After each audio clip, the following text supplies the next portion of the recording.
million Palestinians displaced. The enormity of the crimes that are being committed by Israel against the Palestinian people are so great and enormous that it is amazing that when my friend from Canada insists on naming the organization Hamas, that he does not feel the need for the equity and balance and fairness for which Canada is so well known. He does not feel the need to name Israel for killing 7,000 Palestinians and injuring 17,000. Only Hamas. Is this balance? He says what needs to be named has to be named. We believe Israel needs to be named. If you are fair, if you are equitable, if you are just, you will not blame one side and not the other. And if you were to go back to the issue of who started this, we all know who started this. It is 50 years of Israeli occupation and the murder and killing of Palestinians with impunity that started this. When you push a people into the corner, they will respond. This is what the Secretary General said. It did not happen in a vacuum. And look at the reaction that came from the Israeli representative, insulting the Secretary General, calling for his resignation. They can't face the truth. They can't face justice. They can't face the fact that the crime has originated with the Israelis. The Israeli occupation is the original sin in this case. It is not what happened on the 7th of October. That is a proximate cause. But the real cause is the occupation of Palestine. Mr. President, it was not our purpose to name anybody in this text. My colleague from Canada says, well, the hostages, we don't speak of the hostages. The text does speak in balanced terms for the release of all who are held against their will. But not only the Israeli hostages, also the Palestinians. They have the same rights. They are human beings too. And if you only focus on your kith and kin in Israel and forget the Palestinians because they are different, are they people of a lesser God?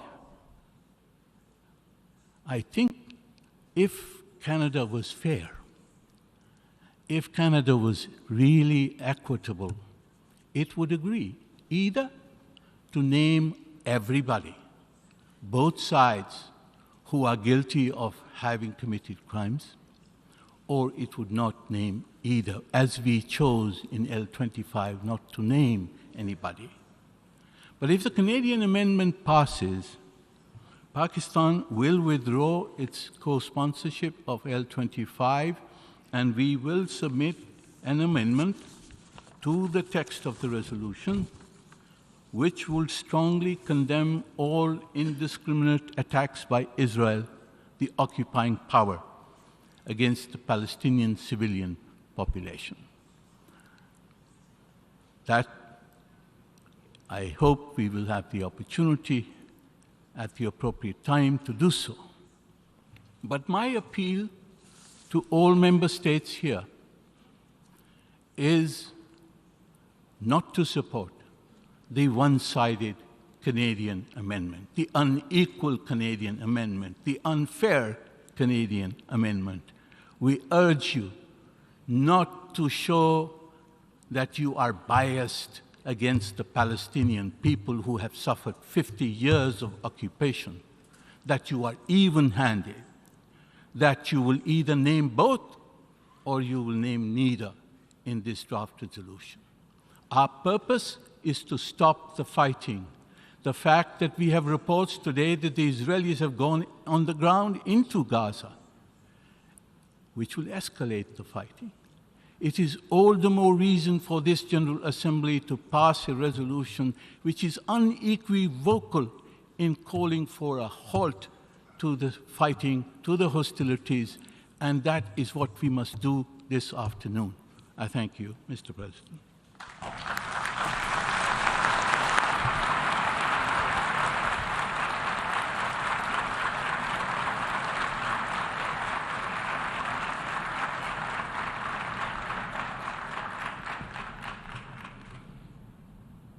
We have heard the last speaker in the explanation of vote before the vote. As decided this morning, I wish to recall that a two-thirds majority of the members present and voting is required for the adoption of the draft resolution and any amendments thereto. Before proceeding to take a decision on draft resolution A/ES10/L25 in accordance with Rule 90 of the Rules of Procedure, the Assembly shall first take a decision on draft amendment A/ES10/L26 submitted by Canada.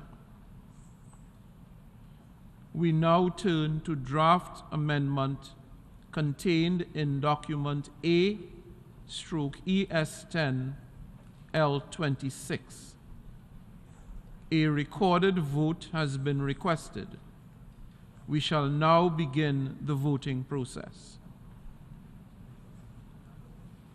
Those in favor of draft amendment A/ES10/L26, please signify. Those against? Abstentions. The General Assembly is now voting on draft amendment A/ES10/L26. Will all delegations confirm that the votes on L26 are accurately reflected on the screen?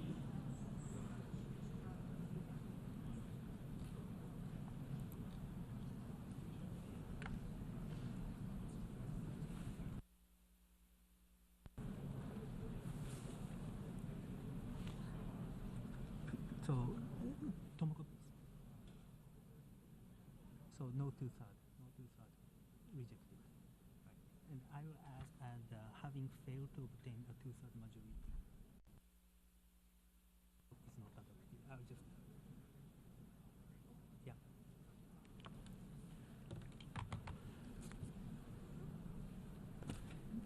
The voting has been concluded. Please lock the machine.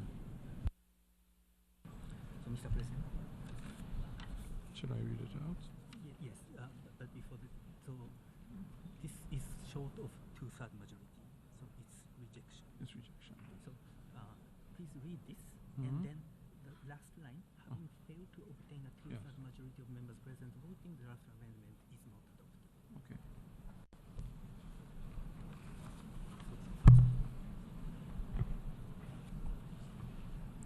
The result of the vote is as follows.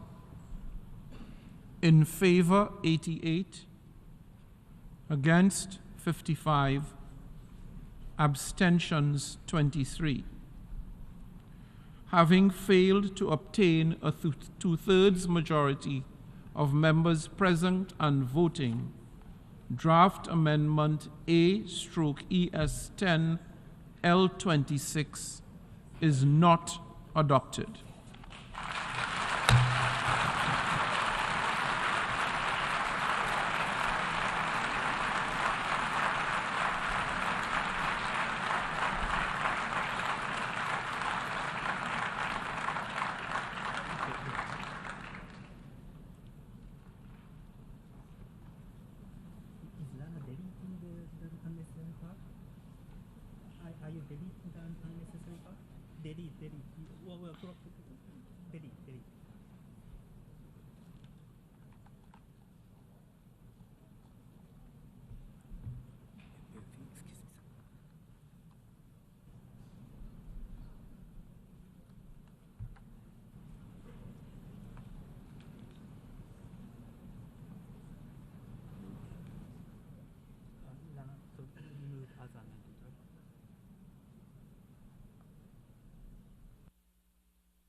Since draft amendment A/ES10/L26 is not adopted, we shall proceed to take a decision on draft resolution A/ES10/L25. The Assembly will now take a decision on draft resolution A/ES10/L25 entitled Protection of Civilians and Upholding Legal and Humanitarian Obligations. A recorded vote has been requested. We shall now begin the voting process. Those in favor of draft resolution A/ES10/L25, please signify. Those against, abstentions. The General Assembly is now voting on draft resolution A/ES10/L25 entitled Protection of Civilians and Upholding Legal and Humanitarian Obligations.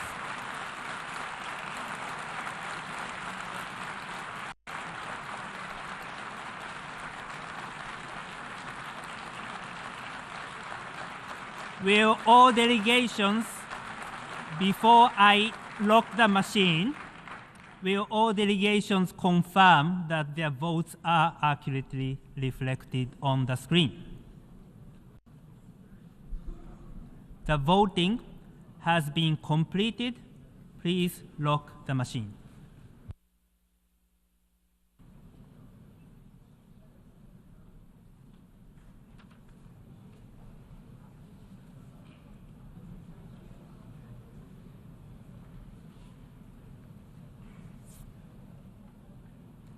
The result of the vote is as follows.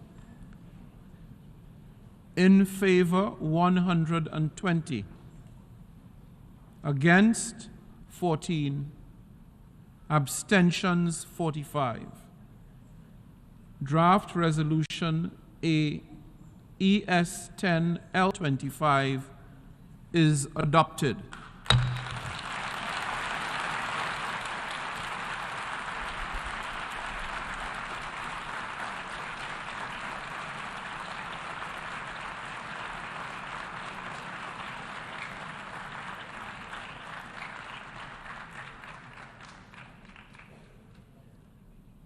Before giving the floor for explanations of vote after the vote, may I remind delegations that explanations of vote are limited to 10 minutes and should be made by delegations from their seats.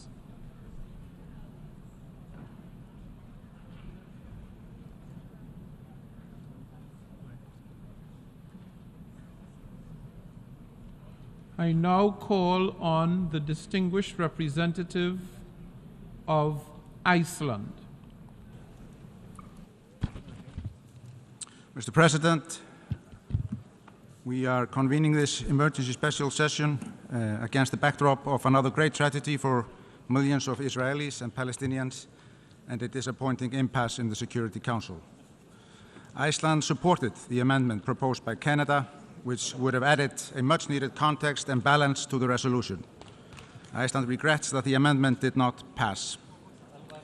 Without the inclusion of those essential elements, Iceland decided to abstain on the resolution tabled by Jordan, despite supporting many of its key elements, notably on the humanitarian front.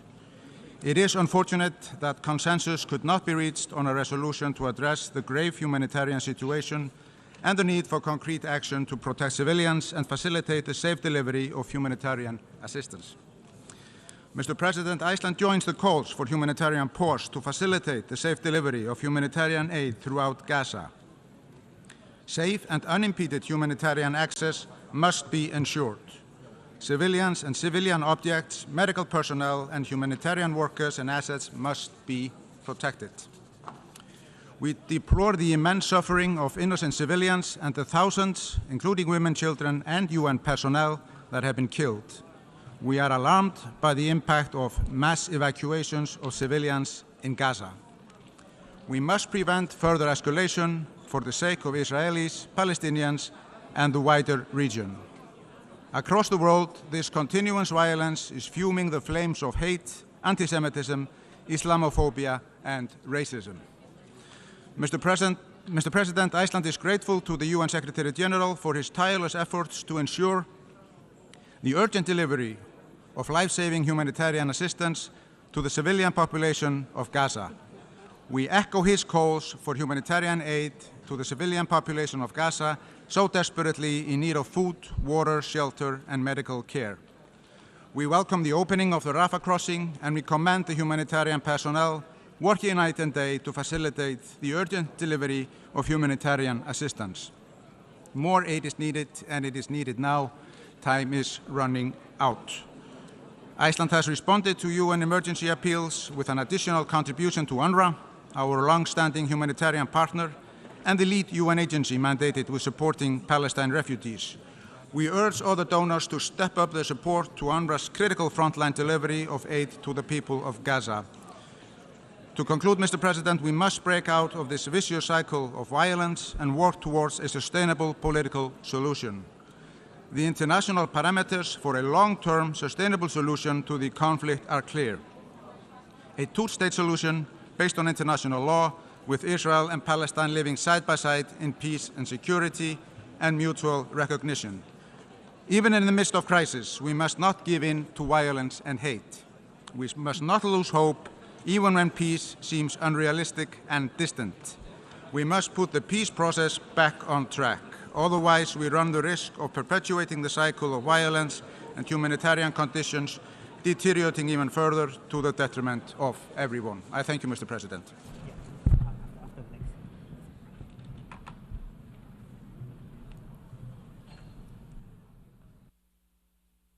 Before giving the floor to the next speaker, you may wish to ask delegations to remain seated to listen to other speakers. It's been just quite long. Distinguished delegates,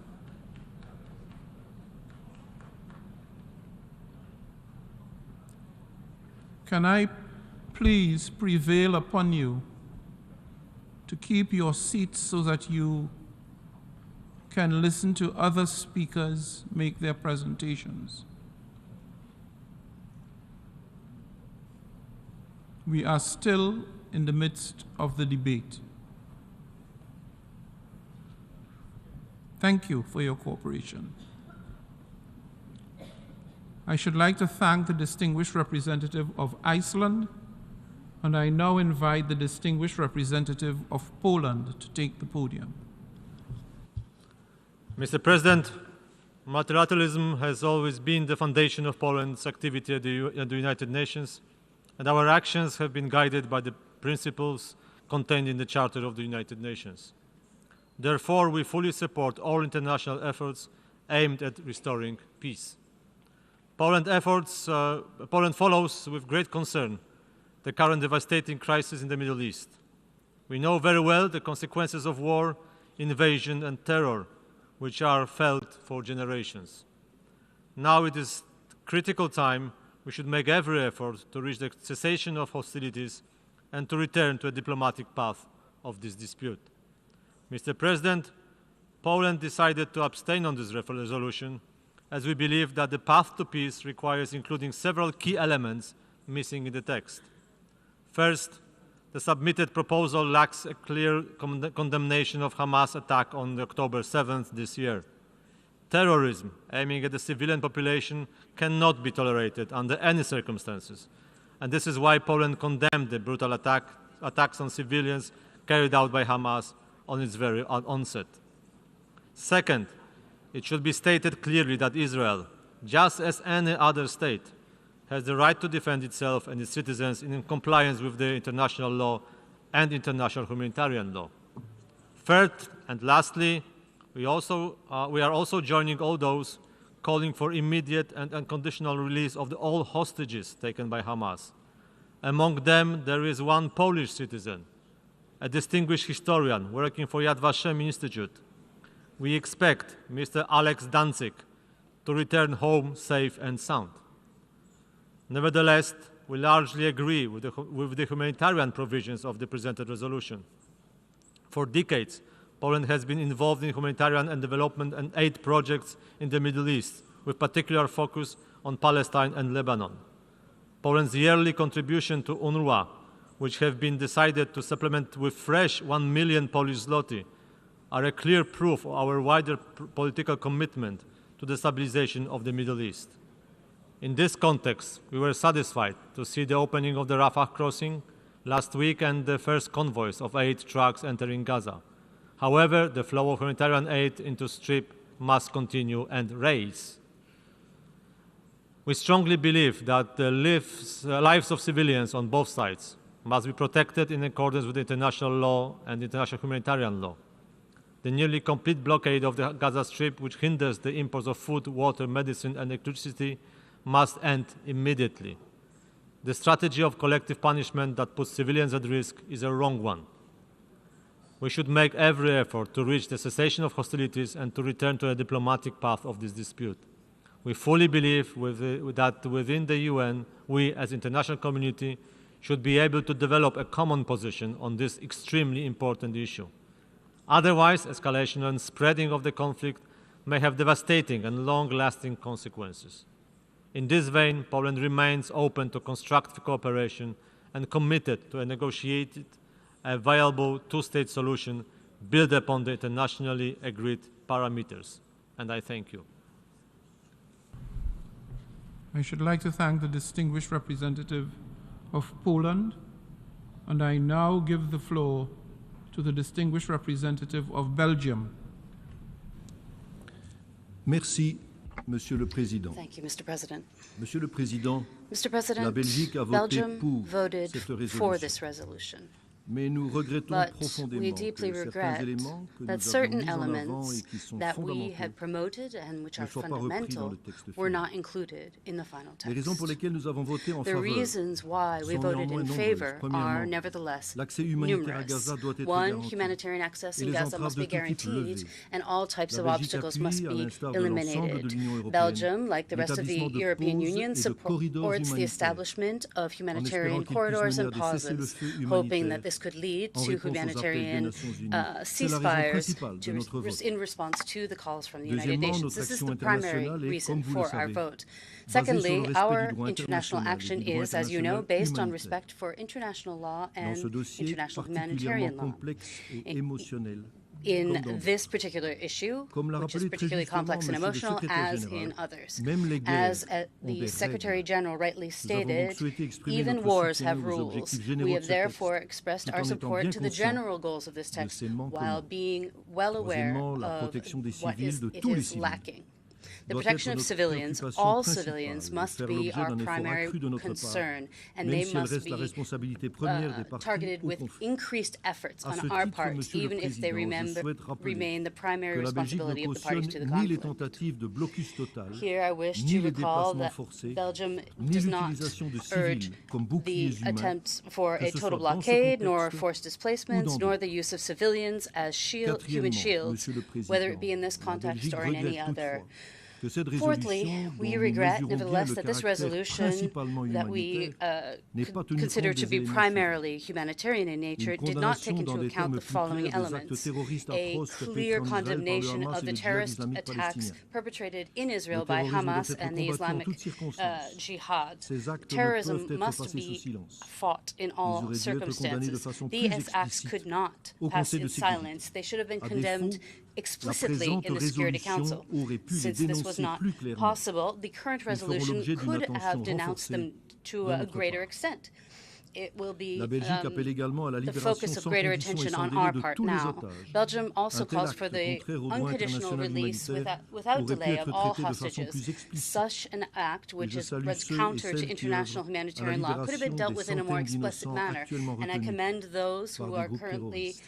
working to La free the Belgique reconnaît hundreds sans of équivoque innocents currently le droit d'Israël à se detained défendre, by these ce droit terrorist groups. incontestable au regard du droit Belgium international recognizes qui doit s'exercer dans le unequivocally respect the du droit right of international Israel to humanitaire defend itself. This aurait mérité d'être incontestable affirmé right de façon plus under explicite international law dans cet must be ensemble. carried out in respect En conclusion, of Monsieur le international Président, humanitarian law, je voudrais rappeler and que this la should also Belgique be ne included in an considère explicit pas manner. la In sécurité conclusion, d'Israël I et wish les to recall that aspirations we do not légitimes du peuple consider palestinien that comme the security of mutuellement Israel exclusives. and the legitimate Bien au aspirations of the contraire. Palestinian people to be La mutually situation exclusive. actuelle démontre une fois de Rather, plus the opposite. l'absolue This situation nécessité once de again définir un shows the horizon absolute politique vers necessity une of solution defining durable a et political pérenne horizon de towards ce a conflit. lasting Un horizon solution politique qui and a garantisse à viable Israël solution to this la conflict, which would possibilité de vivre en guarantee paix et Israel en the possibility sécurité to live in et peace qui and réalise in le droit à security, and that l'autodétermination would achieve the des right to Palestiniens. self-determination for the Il est pour ce faire Palestinians. nécessaire de créer les conditions Therefore, it propices is necessary to pour create emmener the à right une solution conditions to négociée. lead to a Et c'est tout negotiated le sens de solution. l'effort pour la And journée de la this paix, is Peace what Day is Effort,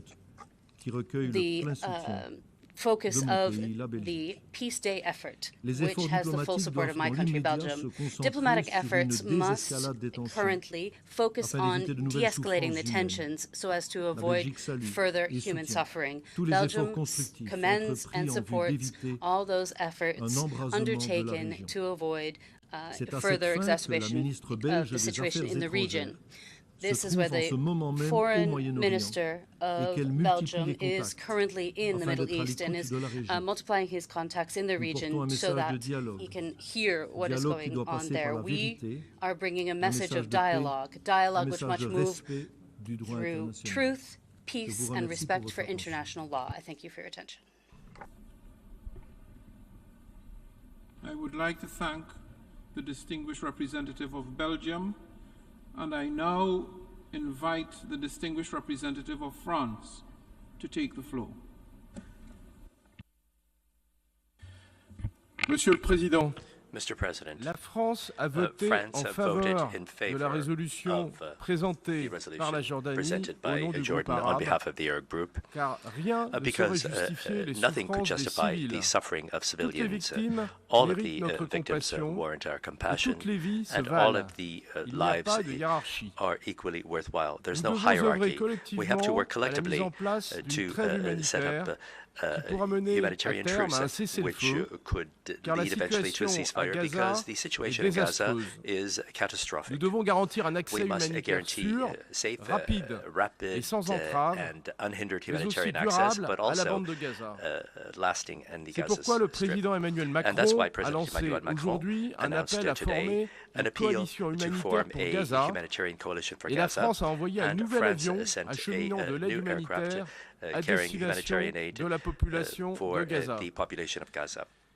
La France regrette toutefois France que plusieurs nonetheless éléments regrets that many essentiels essential manquent dans le elements are texte. missing in the text. D'abord, une First of condamnation all, de l'attaque a condemnation terroriste of du the Hamas terrorist attack et carried out by d'autres Hamas, groupes as well as terroristes other contre terrorist Israël. groups against Notre Israel. Assemblée doit Our aussi appeler assembly à la must libération des also otages. call for the release of Bien des hostages. pays ici ont Many déjà countries été here victimes de have ce already been terrorisme victims aveugle. of that kind of La France en fait blind partie. terrorism. France is among them. Je rappelle aussi que le I would also Hamas recall ne that représente Hamas en rien doesn't ses populations. represent at all its Il est bien au population. contraire une Quite the catastrophe opposite. pour l'aspiration It is des a Palestiniens à un catastrophe for the État aspirations qui of dessert par Palestinians, l'abjection a de ces state actes. that will serve them. Israël a le droit de se Israel défendre has the et le right to devoir defend de le itself and the faire duty dans le to do respect so du droit in international, respect of international en law, particulier du and droit in particular international humanitaire, et donc respecting de international protéger humanitarian law, les and therefore populations to civiles. protect the civilian La population. France souligne enfin France que underscores l'adoption de ce texte that the adoption ne of this saurait text remplacer les cannot efforts du Conseil de replace the efforts sécurité of the et les Security Council décisions and que ce the dernier decisions doit that maintenant the Security Council adopter. must now adopt. Monsieur le Président, nous avons le Mr. devoir President, we have d'empêcher the un duty embrasement de to toute la prevent a région. worsening La of the France est situation throughout the engagée entire region. pour éviter France une is committed extension de ce to conflit. preventing an extension of this Enfin, conflict. Nous devons And agir lastly, pour we must recréer act les in order to conditions d'une recreate solution the conditions politique for à même de a political répondre solution aux which could aspirations meet légitimes des the legitimate Palestiniens et aspirations des of Israéliens Palestinians à and vivre en Israelis paix. to live in Les peace. conditions de cette paix The durable sont conditions of connues. this lasting peace Ce are sont well des known. garanties They are indispensables indispensable apportées à Israël guarantees pour sa brought sécurité to Israel for its et un security État pour and les a Palestiniens. state for the La Palestinians. seule solution The viable only est viable une solution solution à deux is États. a two-state C'est pourquoi la solution, France a and that is voté en why faveur France des voted projets de in favor résolution of the draft présentés par resolutions le Brésil presented by et les Brazil États-Unis and by the au United Conseil de States sécurité. at the Security Et c'est Council. pourquoi And that is elle why souhaite que le it Conseil de hopes that sécurité the Security parvienne Council au plus vite will à une décision reach as juste soon as possible et fondée a just sur nos principes decision communs. which is based on our Je vous common remercie. principles. Thank you very much. I should like to thank the distinguished representative of France and now invite the distinguished representative of the Kingdom of the Netherlands to take the floor. Mr. President, I thank you for convening this emergency special session and for recognizing that these are extraordinarily trying times. Mr. President, we are shocked by the number of innocent lives lost and the suffering of many more people. Every civilian life is valuable, and each civilian casualty is one too many. Our thoughts are with all the victims, Israeli and Palestinian, and their families. None of us can even imagine the scale of the humanitarian challenge in Gaza. There's an urgent need to secure safe and unhindered humanitarian access. Food, water and fuel, including for hospital generators, must be allowed in immediately, as well as medicines for the many that desperately need them. Humanitarian pauses in the fighting are urgently needed to make this possible and to save lives. And funding is needed, as also follows from the UN's urgent appeal for more international assistance. The Kingdom of the Netherlands has already stepped up its humanitarian response. We have immediately committed an additional 25 million euros for urgent humanitarian relief, 8 million euros of which is for UNRWA and comes on top of our annual contribution of 19 million euro. Mr. President, we would also like to pay tribute to UN staff and all humanitarian workers that continue to do their work under extremely difficult circumstances and offer condolences for the staff that lost their lives while doing so. We all need to work to prevent this conflict spreading even further, and we call for restraint by all parties. This is not a time to put fuel on the fire. We're also worried about the situation in the occupied West Bank, where settler violence is aggravating an already tense situation. The Palestinian Authority is working to maintain stability and deserves our full support. Mr. President, we are grateful to Jordan for their efforts to introduce a resolution that gives voice to so many of the grave concerns shared by us all.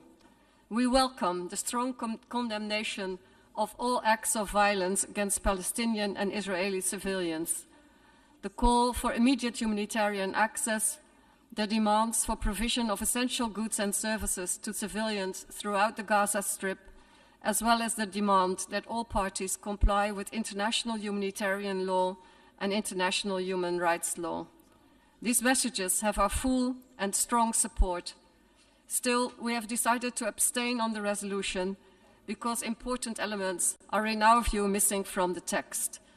First, following the terrorist attack by Hamas, we support Israel's right to defend itself, a right that needs to be exercised in line with the principles of proportionality and necessity. And second, the immediate release of all hostages is an utmost priority and is insufficiently reflected in the resolution. Also, we prefer to look at existing UN mechanisms first rather than call for the creation of a new mechanism to ensure protection of the civilian population. Mr. President, the mere thought of this situation spiraling further out of control is frightening. We must urgently address the humanitarian needs. We must urgently break the cycle of violence. And we cannot give up on peace and on the two-state solution. We all know that a common perspective on sustainable peace and security for Israelis and Palestinians alike is the only way forward. I thank you. I should like to thank the distinguished representative of the Kingdom of the Netherlands, and I now invite the distinguished representative of Bulgaria to take the floor. Thank you, Mr. President. Bulgaria is gravely concerned with the rapidly deteriorating humanitarian situation in Gaza and calls for continued, rapid, safe, and unhindered humanitarian access and aid to reach those in need through all necessary measures, including humanitarian corridors and pauses for humanitarian needs. We underline the importance of ensuring the protection of all civilians at all times in line with international humanitarian law and deplore all loss of life, of civilian life.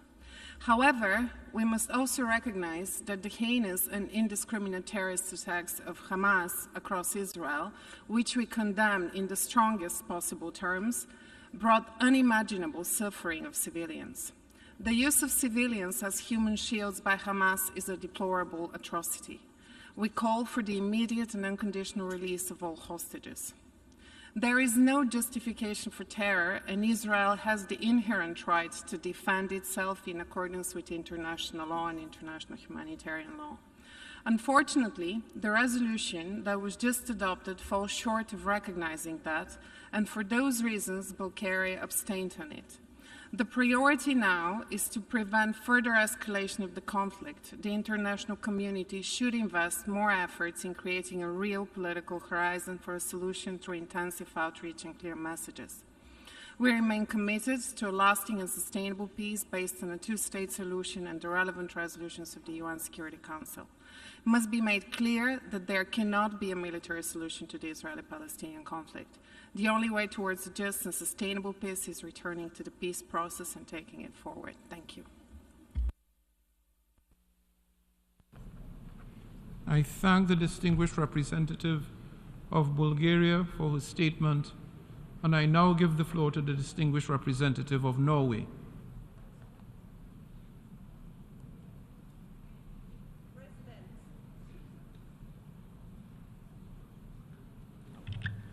Norway voted in favour of the resolution just adopted. We commend the Arab group for its efforts to act in good faith and search for a compromise on some of the most sensitive issues. We would like to highlight two important elements that we wanted to have included in the resolution.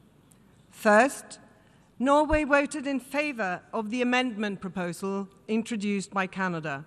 We regret that the amendment was not adopted as part of the resolution. Norway has unequivocally and strongly condemned the terror attacks by Hamas in Israel on 7 October.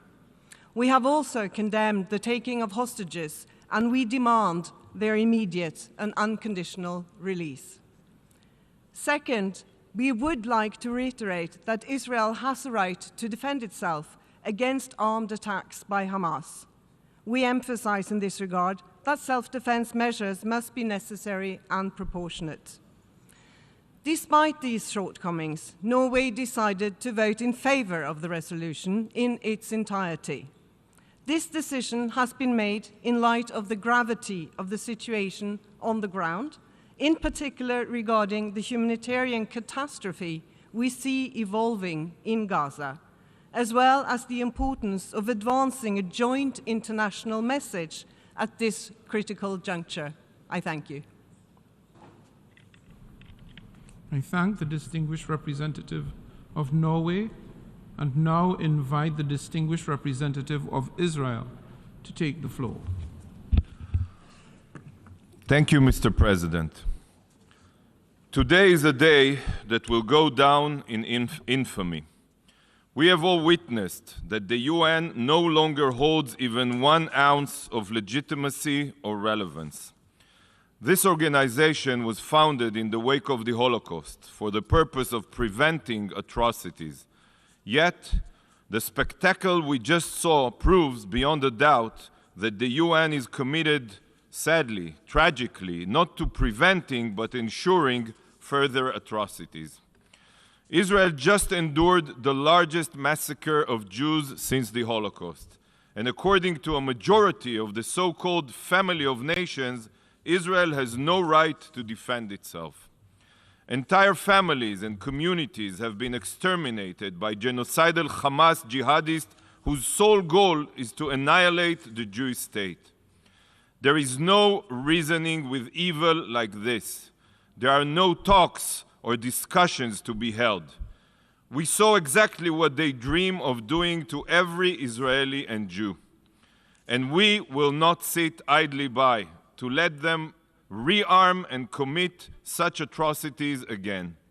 We won't, just as every single other member state in this room wouldn't. Israel has the right to defend itself, and the realization of this right is to ensure that such atrocities are never repeated. The only way to ensure this is the eradication of Hamas's terror capabilities. The only way. Yet this resolution does not even name Hamas, as if this war started on its own. Not once. Even when discussing our hostages, the drafters could not even bring themselves to name the Hamas terrorists responsible for this blatant war crime. Not even once. It is the duty of this body to call out murderous terrorists by name, not hide them behind empty words. Why are you defending murderers? Why are you defending terrorists that deliberately beheaded children and abducted babies? What is going on here? This must make each of you ask yourselves what the true aim was when this resolution was submitted. Was it to bring about a solution, or was it to tie Israel's hands from defending itself? Distinguished representatives, Israel's goal is to eradicate Hamas's capabilities for the sole purpose of preventing future atrocities. We all know that if given the chance, Hamas and Hezbollah would commit the October 7th massacre again and again and again until there is not a single Israeli left to murder or a single citizen to terrorize and drive away from Israel. And the only way to destroy Hamas is to root them out of their tunnels and their subterranean city of terror.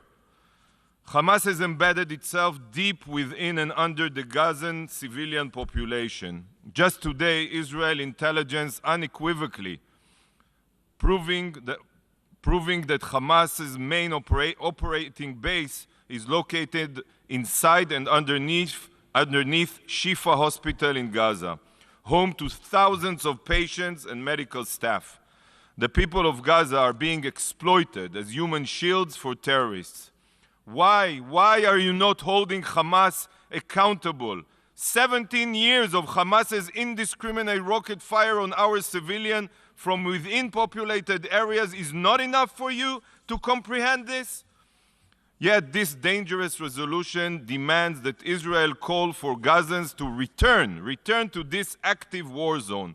Is the goal here to further endanger human lives? This ridiculous resolution has the audacity to call for a truce. The goal of this resolution's truce is that Israel should cease to defend itself to Hamas so Hamas can light us on fire. The drafters of this terrible resolution have shown that, according to them, the most reliable source for accurate information is an ISIS-like terror group. Israel is closely monitoring the humanitarian situation in Gaza, and we know that there is no humanitarian crisis in accordance with international humanitarian law. Trusting the reports coming out of Gaza is exactly like trusting reports from ISIS. Does the international community trust information provided by ISIS? Does it trust numbers provided by Boko Haram? Of course not. So why is Hamas, a savage terror group no different than ISIS or Boko Haram, trusted? How can you choose to believe such distortions? Every single Gazan ministry is run by Hamas. It is all a front for Hamas. Every official statistic is the word of genocidal terrorists. For example, the fact that UN officials and some of you are still parroting Hamas's lies about what happened at the Al-Ahli hospital is a true disgrace. It was proven with absolute certainty that it was a Palestinian Islamic Jihad rocket that hit the hospital parking lot, and that the number of casualties is far lower than Hamas's reports. Yet you continue to echo these lies. Shame on you. Shame on you. The truth holds zero importance in this body. Zero. Today, the majority of the international community has shown that it prefers to support the defense of Nazi terrorists rather than support the law-abiding state of Israel to defend its civilians. Anyone who is truly interested in preventing violence shouldn't vote for resolutions protecting terrorists. And whoever truly wants to prevent more violence should be calling on Hamas to lay down their arms, turn themselves in, and return all hostages. If this were to happen, the war would end immediately. This is a dark day for the UN and for mankind. Mr. President, Israel will continue to defend itself. We will defend our future, our very existence, by reading the words of Hamas's evil so that it can never threaten anyone else again. Israel will use every means at our disposal to accomplish this mission. Israel will do what must be done to eradicate Hamas's capabilities and bring the hostages home. And we will bring them home. Thank you, Mr. President. I should like to thank the distinguished representative of Israel for his statement, and now invite the distinguished representative of India, to take the floor. Thank you, Mr. President. In a world where differences and disputes should be resolved by dialogue, this august body should be deeply concerned at recourse to violence. That too, when it happens on a scale and intensity that is an affront to basic human values. Violence as a means to achieve political objectives damages indiscriminately and does not pave the way for any durable solutions. The terror attacks in Israel on 7th October were shocking and deserve condemnation. Our thoughts are also with those taken hostages. We call for their immediate and unconditional release. Terrorism is a malignancy and knows no borders, nationality, or race. The world should not buy into any justification of terror acts. Let us keep aside differences, unite, and adopt a zero-tolerance approach to terrorism. Mr. President, casualties in the ongoing conflict in Gaza are a telling, serious, and continuing concern. Civilians, especially women and children, are paying with their lives. This humanitarian crisis needs to be addressed. We welcome the international community's de-escalation efforts and delivery of humanitarian assistance to the people of Gaza. India, too, has contributed to this effort. Mr. President, India is deeply concerned at the deteriorating security situation and astounding loss of civilian lives in the ongoing conflict. The escalation of hostilities in the region will only exacerbate the humanitarian crisis. It is necessary for all parties to display the utmost responsibility. Mr. President, India has always supported a negotiated two-state solution to the Israel-Palestine issue, leading to the establishment of a sovereign, independent, and viable state of Palestine, living within secure and recognized borders, side by side in peace with Israel. For this, we urge the parties to de-escalate, eschew violence, and work towards creating conditions for an early resumption of direct peace negotiations. We hope that the deliberations of this Assembly will send a clear message against terror and violence and expand prospects for diplomacy and dialogue while addressing the humanitarian crisis that confronts us. I thank you. I thank the distinguished representative of India for his statement, and now invite the distinguished representative of Ghana to take the floor.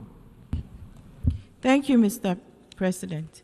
Ghana is gravely concerned by the situation in the Middle East, triggered in the latest instance by the murderous outrage caused by Hamas on 7th October 2023 in southern Israel, including continuing to hold as hostages those abducted, and the impact of the response of Israel, which has created a humanitarian nightmare in Gaza. We understand the moral dilemma Hamas has created for Israel and the Palestinian people, but Hamas is not the Palestinian people, and we appreciate the recognition by Israel that its actions must be guided by international law and the responsibility to protect civilians. We have a responsibility as an international community to help end the heartbreaking tragedies that have brought tears, hate, revenge, and a cycle of despair to those caught up in the violence visited on Israel and Palestine. That is why Ghana has worked with other members of the Security Council, including Brazil as President of the month, to find a consensual resolution in the Council that responds to the pain and fear of Israelis and the safety, security, and well-being of Palestinian civilians. That is also why we think that out of this tragedy, we must find the fierce urgency to support the two parties, Israel and the Palestinian Authority, to resume and conclude a peace agreement so that their two nations, Israel and Palestine, will live side by side within secure and recognized borders. We voted for the draft resolution submitted by the Arab group, not because it met the comprehensive set of elements necessary for a balanced text. We did so because we cannot turn away from the unfolding humanitarian disaster in the Gaza Strip. We cannot ignore the real threat of a regional war involving many actors inside and outside the immediate theater of conflict. And we cannot squander the impetus within this organ to seriously push for the resumption of negotiations on the two-state solution. We are pleased that we had the opportunity to vote on the amendments condemning Hamas and calling for the immediate and unconditional release of all hostages held by that group. Those who arm groups whose actions endanger the lives and statehood of Palestine must reconsider if that support is indeed in the interest of the people of Palestine. We call on all, including Israel, to take action to restore the authority and legitimacy of the Palestinian Authority. We are convinced that until the Israeli-Palestine peace treaty is signed, the goodwill of the Palestinian people is the best guarantee for true security. We call on Israel, as a gesture of goodwill, to declare a voluntary truce to enable needed humanitarian services to be provided to the people of Gaza, and to give space to genuine steps that address its legitimate security concerns, including the immediate and unconditional release of the hostages and a durable peace. We equally call on all those with influence over Hamas to encourage them to commit to the peace negotiations and an end to the campaign of terror. I thank you for your attention. I should like to thank the distinguished representative of Ghana for her statement, and now invite the distinguished representative of Algeria to take the floor. شكرا سيد الرئيس. لقد صوتت بلادي لصالح القرار إيمانا منها بأهمية توحد المجموعة الدولية حول الأهداف الأساسية والطبيعة الاستعجالية للتدابير والخطوات الواجب اتخاذها لوضع حد لأهلنا بالأراضي الفلسطينية إثر الاعتداءات الأخيرة التي تشنها قوات الاحتلال منذ ما يقارب 3 أسابيع. هذه الاعتداءات التي من المؤكد ستزداد حدتها في ظل بدء الاجتياح البري لقطاع غزة وما سيخلفه لا شك من خسائر فادحة في الأرواح. يجب أن نقف جميعا في وجه الموت الذي يوعد به أهلنا في غزة. كما نود التأكيد على ما يلي. أولا، تنأى بلادي بنفسها عن كل لغة في القرار يفهم منها المساواة بين الضحية والجلاد أو محاولة تحميل الشعب الفلسطيني مسؤولية المذبحة التي يتعرض إليها. إن الاحتلال هو المسؤول الأول عن تفاقم الأوضاع والنتائج الكارثية التي خلفتها في انتهاك واضح وصريح للقوانين والصكوك الدولية. ثانياً، تنأى بلادي بنفسها عن أي لغة في القرار قد يفهم منها إعطاء أي نوع من المشروعية للعدوان الغاشم على قطاع غزة المحاصر، ونجدد في هذا السياق إدانتنا بأشد العبارات للمجازر التي يتعرض لها الفلسطينيون، وندعو المجتمع الدولي لوقفة حازمة تضع حدا لحمام الدم وتوفر الحماية للشعب الفلسطيني الأعزل. ثالثاً، نأسف لحذف الإشارة إلى الدعوة لوقف إطلاق النار مثل ما ورد في النص الأصلي. من غير المقبول لا أخلاقيا ولا سياسيا أن تكون الدعوة لوقف إطلاق النار محلا للاعتراض من قبل البعض.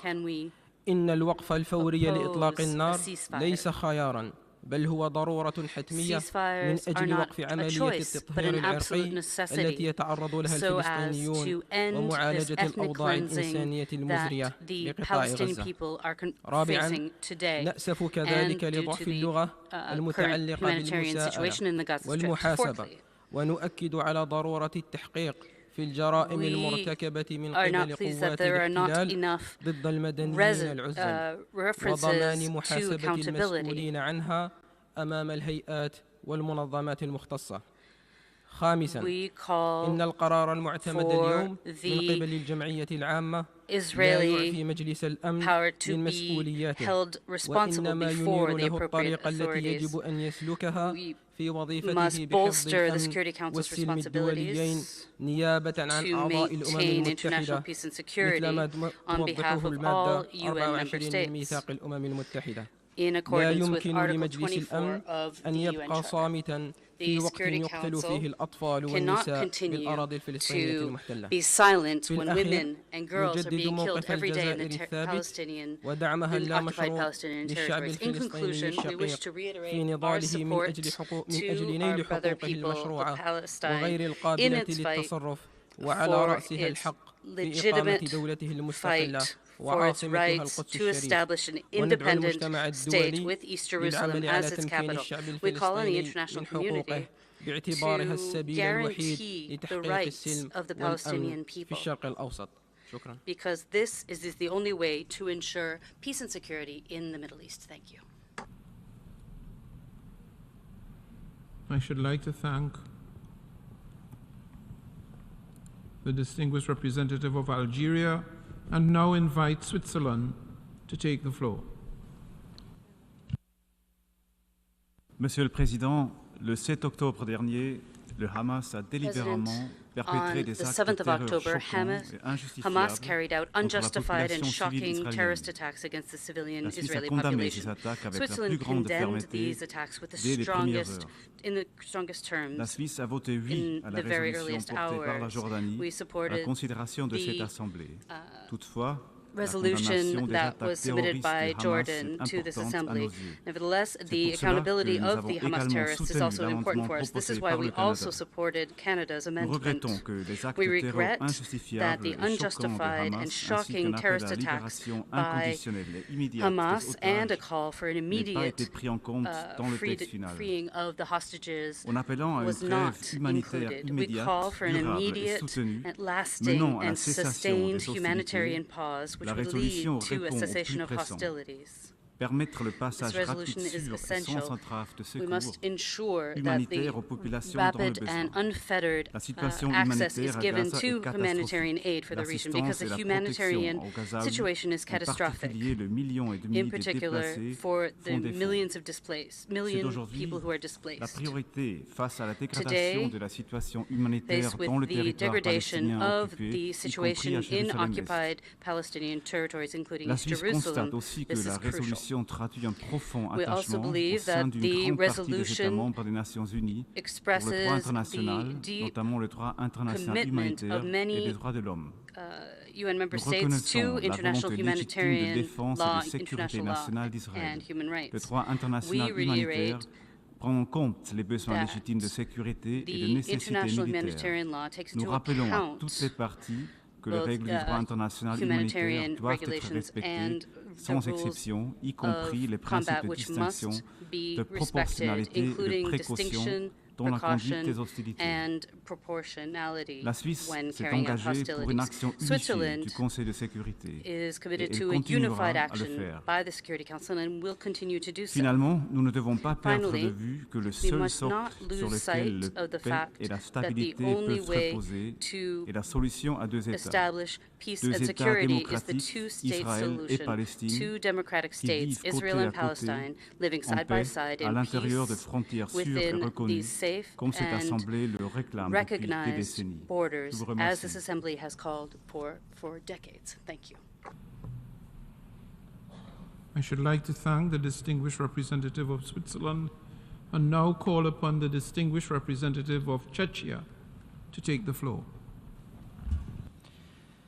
Mr. President, Hamas's terror has plunged Israel and Palestinian territories into a new spiral of violence in which civilians, both Israelis and Palestinians, are suffering gravely.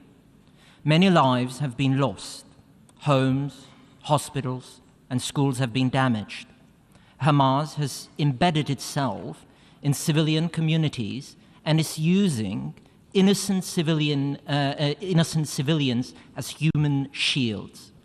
But even wars have rules, and the effort to protect every civilian life lies at the very core of them. All civilians must be protected at all times in line with international humanitarian law. Mr. President, Czechia has condemned in the strongest possible terms the appalling terrorist attacks in which, in just one day, on the 7th of October, Hamas and other terrorist groups slaughtered over 1,400 men, women, and children. We have all seen the horrific accounts of these barbaric crimes. There's just no excuse, no justification for these atrocities. Over 200 people abducted and held hostage by Hamas must be released immediately and without any preconditions. We are unequivocal in our support for Israel's right to defend itself and its citizens against this terror and to protect its territory in line with international law. Mr. President, the humanitarian situation in Gaza has reached a critical point. The population is in urgent need of food, water, and medicine. We welcome the opening of the Rafah border crossing and the initial entry of essential aid. We support the calls to step up the delivery of the urgent humanitarian assistance while ensuring it is not abused by terrorists. The risk of spread of the conflict further to the region is imminent. An escalation of the conflict puts at risk the positive dynamics that the region has been working on. We commend the tireless diplomatic efforts to de-escalate the situation and to prevent the Hamas-Israel conflict to spiral into a regional war. To that end, actions that incite violence and escalate the conflict, as well as any support to the terrorist groups such as Hamas and the Palestinian Islamic Jihad, have to be rejected. Mr. President, the resolution this General Assembly has just adopted contains many points that we support as an attempt to address this complex situation. However, the resolution fails to condemn the terrorist attacks by Hamas on the 7th of October. There's no call for the unconditional release of all hostages taken by Hamas. The resolution fails to recognize Israel's right to defend itself and its citizens against terrorism. Last but not least, it doesn't provide assurances that the delivery of the urgent humanitarian assistance is not abused by Hamas and other terrorists. If we are not clear about the need to stop terrorism, we are not making progress towards the desired peace in the Middle East. For these reasons, Czechia decided to vote against the resolution. Mr. President, despite the current burst of anger and division, we believe that the majority of Israelis and Palestinians prefer the path of peace, not war and terror. Czechia is firmly committed to a two-state solution, which remains the only vital perspective to ensure Israel's security and to fulfill the Palestinian desire for their own statehood. Both Israelis and Palestinians deserve to live in peace, security, and dignity. I thank you. I should like to thank the distinguished representative of Czechia and now invite the distinguished representative of Peru to take the floor. Señor Presidente, President, el Perú ha votado Peru a voted favor in del favor of proyecto the de draft resolución resolution presentada presented by por Jordan, Jordania y también por and la also for the enmienda amendment solicitada por presented by Canadá, Canada, lamentablemente desestimada, ya que al no haberse podido lograr en we were el not seno del able to achieve Consejo de within the Seguridad Security Council el the necessary consenso para consensus brindar to solución offer a un a conflicto solution que to a cada conflict día which cobra más increasingly víctimas, claims more recae and more en human esta lives. Asamblea It General is therefore up to the la General Assembly responsabilidad de to have dirigir the responsibility of recomendaciones directing para la recommendations adopción for de the medidas adoption en el of marco collective de la measures resolución Unión within Pro Paz. the framework of the resolution El texto que Pro-Peace hemos Union. adoptado The text that we contiene adopted elementos fundamentales y contains necesarios para una fundamental and tregua necessary elements inmediata for an immediate que truce conduzca a un which cese de would lead hostilidades, to a cessation la of hostilities, liberación de los the release rehenes, of la hostages, protección de la the protection of the población y population, la búsqueda de and una the solución quest justa y for a duradera just and lasting que solution permita a which los would dos allow estados, both states, Palestina Palestine e and Israel, Israel, convivir to en paz live in peace dentro de fronteras within seguras, secure borders, mutually acordadas agreed mutuamente y and reconocidas internationally recognized de in accordance conformidad with con the el derecho international law internacional y las and resoluciones relevant pertinentes United de las Nations Naciones resolutions. Debo reafirmar I must Debo reaffirm reafirmar que el that Perú Peru condena tajantemente categorically todo acto condemns any terrorista, terrorist act como el such perpetrado as por those Hamas perpetrated en by Hamas contra de against Israel Israel el 7 de on the octubre 7th of pasado. October. A la par, At el the same Perú time, también Peru considera que es considers un that imperativo it is moral a moral y and legal legal que imperative se respete to el respect derecho international law, internacional, in particular el derecho international internacional humanitarian law, a fin in de order to garantizar la guarantee the protection of de los civilians civiles en todo lugar, sin everywhere distinciones de without credo distinction o based de on creed nacionalidad. or nationality. Esta posición And this principista position of es principle la que is continuará one that, guiando nuestra actuación that will en continue to Naciones guide our Unidas. action Muchas within the gracias. United Nations. Thank you very much. I should like to thank the distinguished representative of Peru and now invite the distinguished representative of Germany to take the floor.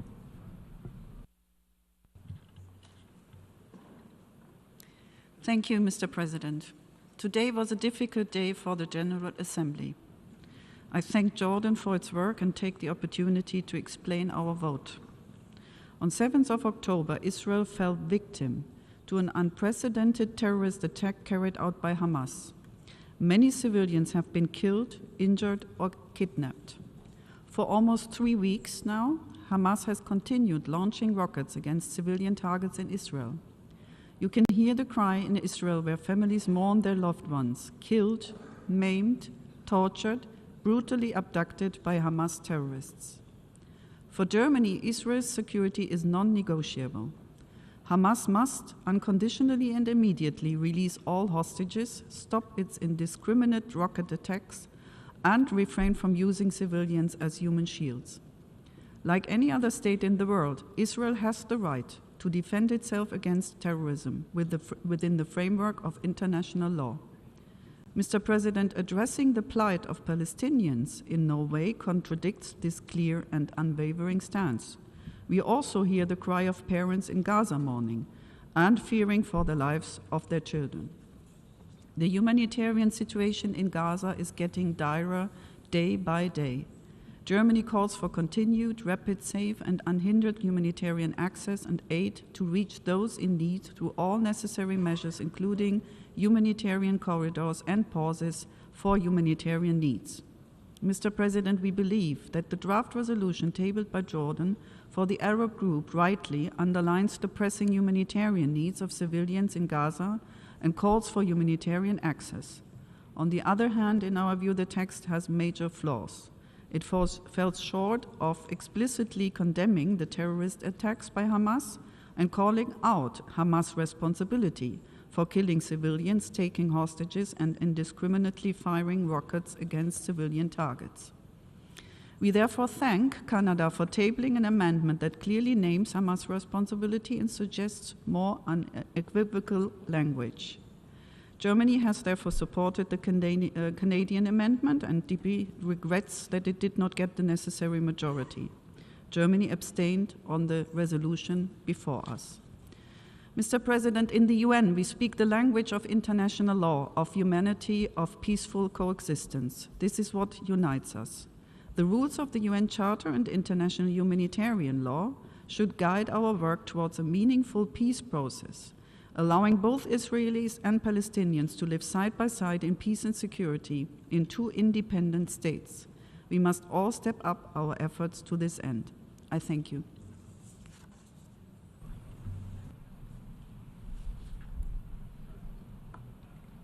I would like to thank the distinguished representative of Germany and now invite the distinguished representative of Singapore to take the floor.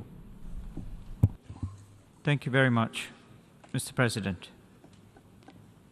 Singapore voted in favor of this resolution after very careful consideration. We deeply regret that this resolution has two glaring and significant omissions.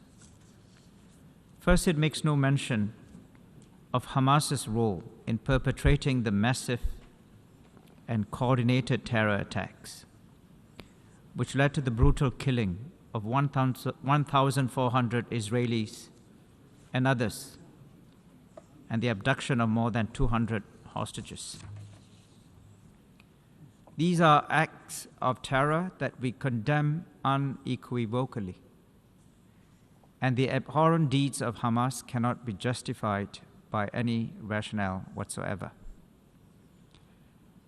We reiterate our call for the immediate, unconditional, and safe release of all civilians taken hostage. Secondly, this resolution does not acknowledge Israel's legitimate right to defend its citizens and territory in compliance with international law. As with every country, Israel has a right to defend itself from heinous terrorist attacks, to protect its people from senseless violence, and to keep its territory secure. Mr. President, nevertheless, Singapore supported this resolution because we have always been a consistent advocate and defender of international law, the UN Charter, and the rules-based multilateral system. This resolution reaffirms all parties' obligation to respect and uphold international law, including international humanitarian law. It expresses strong support for the efforts by the Secretary General of the United Nations and for his calls for the immediate and unrestricted access of humanitarian aid and to respond to the most basic needs of the Palestinian civilian population amidst the unfolding humanitarian crisis in the Gaza Strip. It demands that all parties immediately and fully comply with their obligations under international law, including international humanitarian law. And these obligations have been spelled out in many UN Security Council resolutions. All innocent civilian lives must be protected. I thank you for your attention. I should like to thank the distinguished representative of Singapore and now invite the distinguished representative of the Philippines to take the floor. Thank you, Mr. President. The Philippines notes with grave concern the recent escalation of hostilities in the Middle East. We condemn the killings, terrorist attacks, and other acts of violence by Hamas that took place in Israel on the 7th of October 2023, and in this regard acknowledge the right of Israel to self-defense in accordance with the UN Charter. We mourn the loss of innocent lives and extend our sympathies to all the affected civilians in Israel and the Palestinian territories. We deeply regret the violation of international humanitarian law, which has imperiled the safety of civilian populations. In light of the alarming state of civilian casualties, we call on all parties to respect international humanitarian law. We express concern at the massive destruction of health and medical facilities that further increases unnecessary human suffering.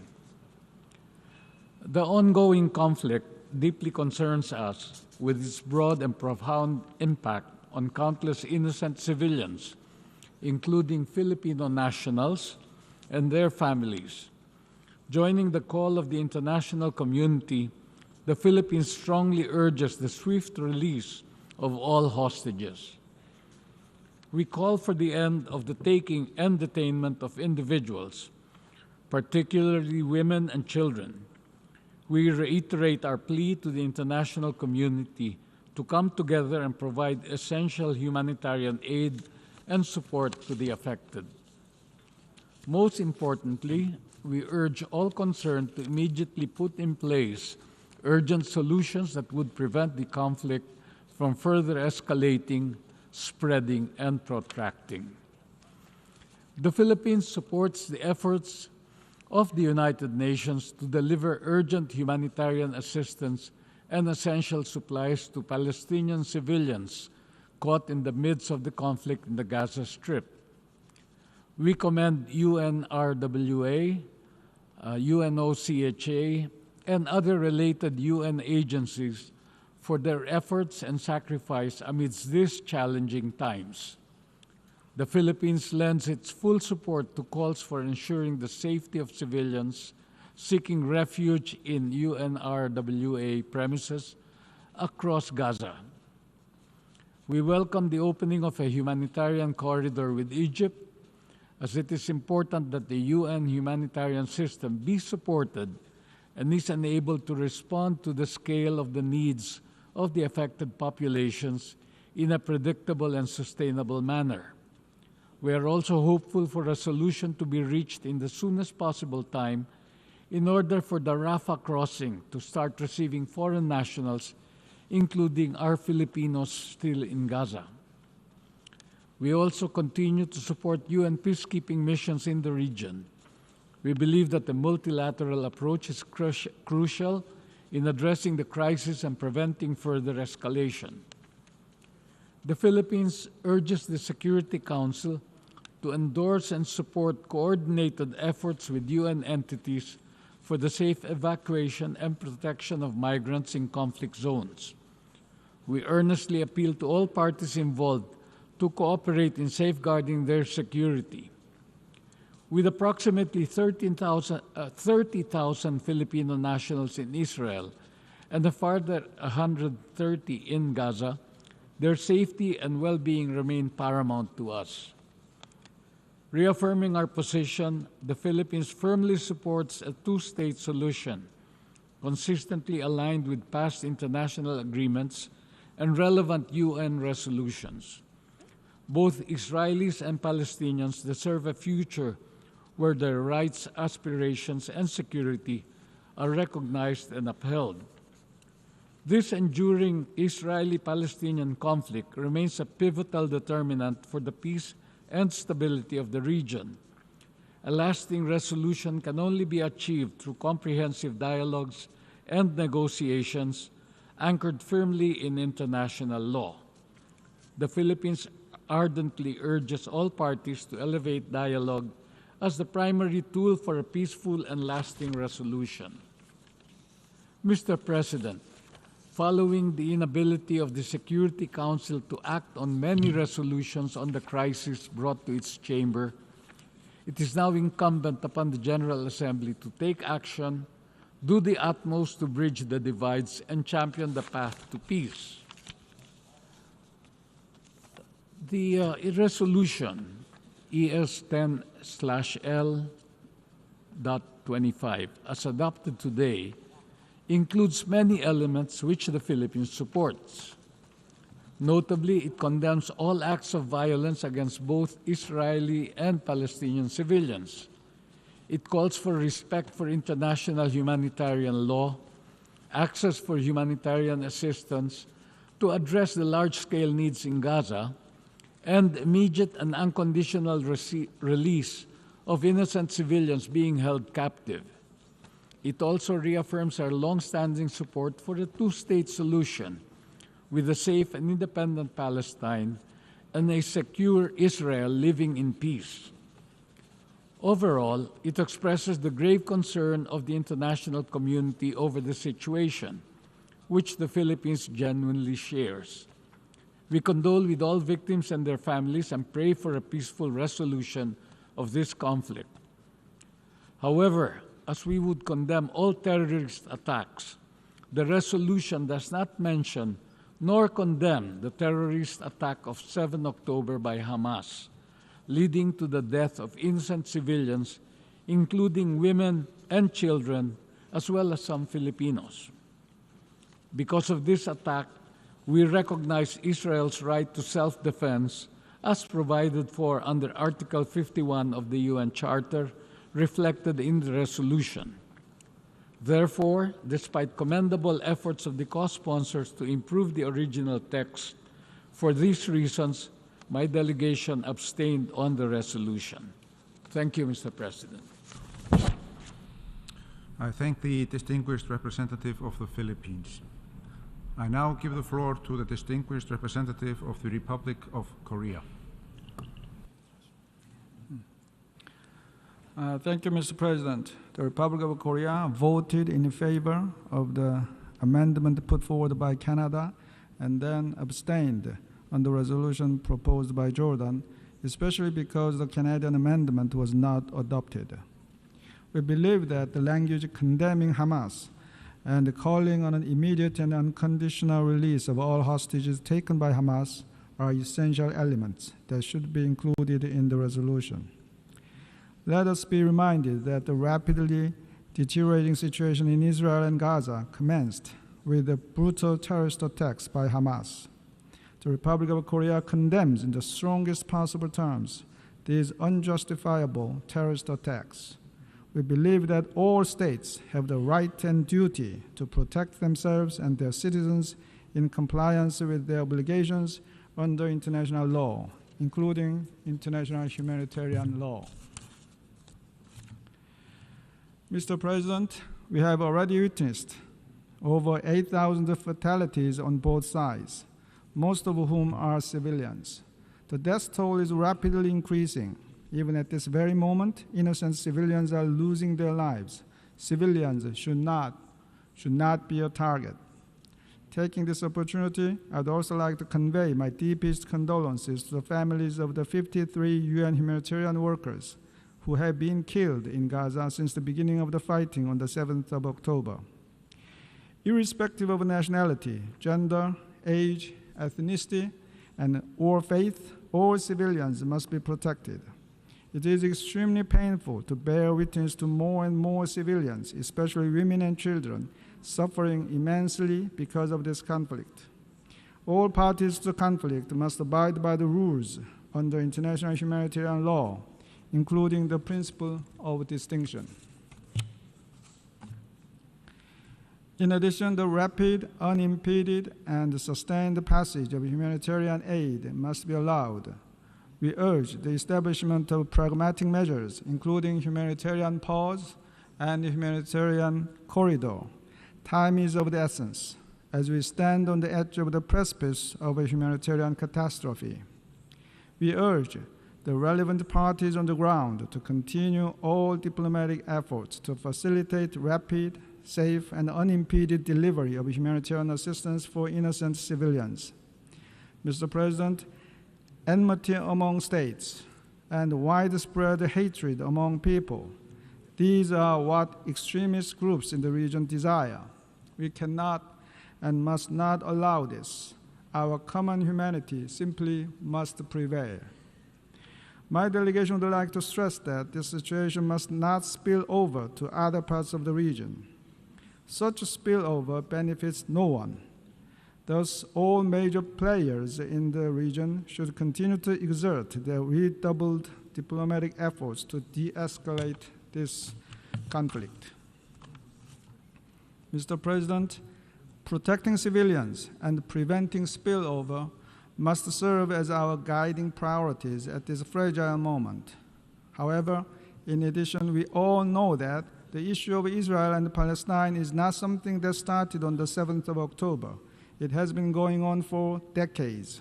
That is why it is crucial to establish a durable peace solution to end these repeated atrocities and break the cycle of violence. The Republic of Korea believes that sustainable, lasting peace in this region can only be achieved through sincere negotiations based on the two-state solution with security and dignity for all. The current catastrophic situation also reminds us in the most poignant way of the urgent need for sincere dialogue to discuss, contemplate, and hammer out every aspect related to this extremely complicated issue with the long-term goal in mind. We strongly believe that even during this bloody and inflamed juncture, all diplomatic channels among relevant countries and parties should actively continue to operate behind the scenes. I thank you, Mr. President. I thank the distinguished representative of the Republic of Korea. I now give the floor to the distinguished representative of Ireland, speaking on behalf of a group of countries. Thank you, President. I have the honour to speak on behalf of the following states that have voted in favour of this resolution: Belgium, Luxembourg, Slovenia, Spain, and my own country, Ireland. We have supported this resolution as it addresses steps that must be implemented with the utmost urgency in order to protect civilian lives and increase the provision of humanitarian aid. At the same time, we emphasise that this resolution does not comprehensively reflect our position. In particular, we wish to reiterate our condemnation in the strongest possible terms of the brutal terrorist attacks by Hamas that took place in Israel starting on the 7th of October 2023. There is never any justification for terrorist attacks against civilians in any circumstances. We strongly condemn the taking of hostages and demand their immediate and unconditional release. We regret, therefore, that the amendment tabled by Canada failed to be adopted. We strongly emphasise Israel's right to defend itself in line with international law, including international humanitarian law. We fully support the demand in the resolution that all parties comply with their obligations under international law, including international humanitarian law and international human rights law. We additionally emphasise the prohibitions under international humanitarian law of the taking of hostages and of the use of civilians as human shields, and the requirement to avoid locating military objectives within or near densely populated areas. These are serious violations of the rule of law which put civilians at unconscionable risk. We fully support calls for humanitarian pauses and humanitarian corridors. We underline the urgent need to secure sufficient and unhindered provision of essential goods and services to civilians throughout the Gaza Strip. We underline the importance of allowing full, rapid, safe and unhindered access for all humanitarian organisations. We commend UNRWA and other UN organisations and humanitarian actors for their selfless work in support of the people of Gaza and across the Middle East, and we offer our condolences to those who have lost their lives. It remains of utmost importance to restore a political horizon. The resolution we have just adopted makes it clear. We reaffirm that a just and lasting solution to the Israeli-Palestinian conflict can only be achieved by peaceful means, based on the relevant United Nations resolutions and in accordance with international law and on the basis of the two-state solution. We support the attempts, including through the Peace Day effort, aimed at reviving a political process on the basis of the two-state solution that meets Israeli and Palestinian security needs and Palestinian aspirations for statehood and sovereignty. We urge all partners to redouble efforts to foster consensus and promote meaningful engagement to this end. And we regret that the UN Security Council has not been able to pronounce itself on the situation. I thank you. I thank the distinguished representative of Ireland.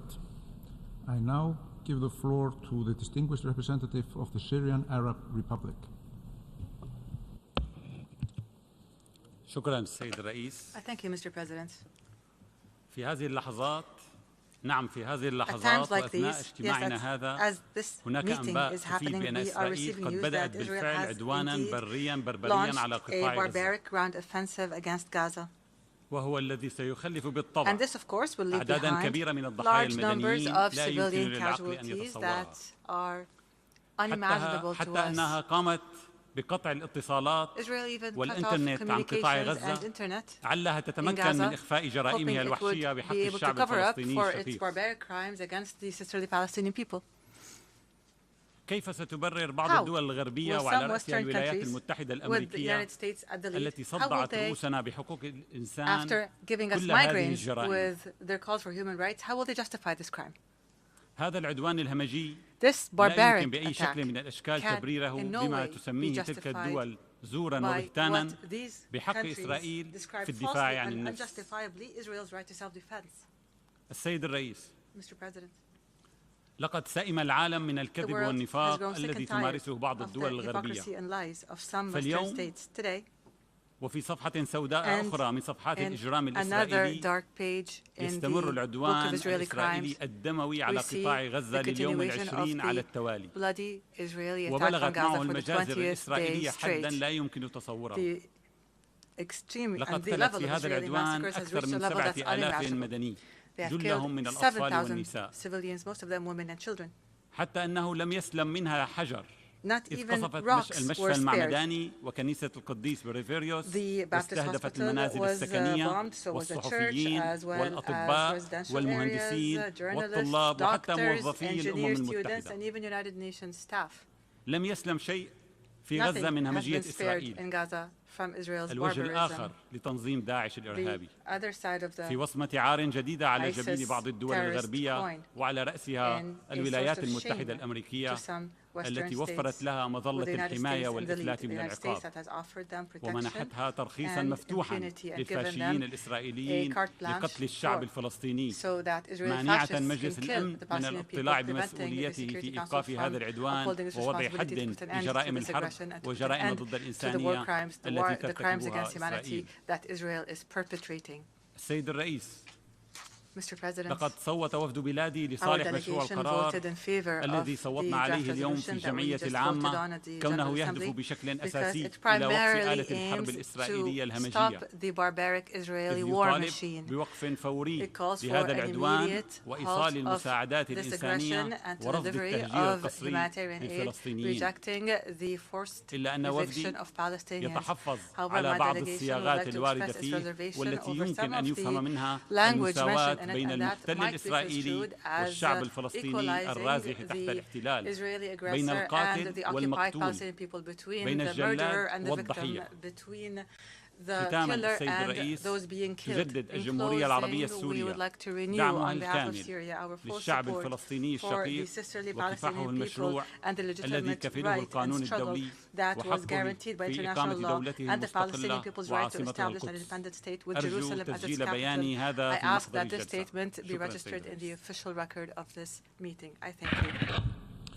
I thank the distinguished representative of the Syrian Arab Republic. I now give the floor to the distinguished representative of El Salvador. Thank you very much, Mr. President.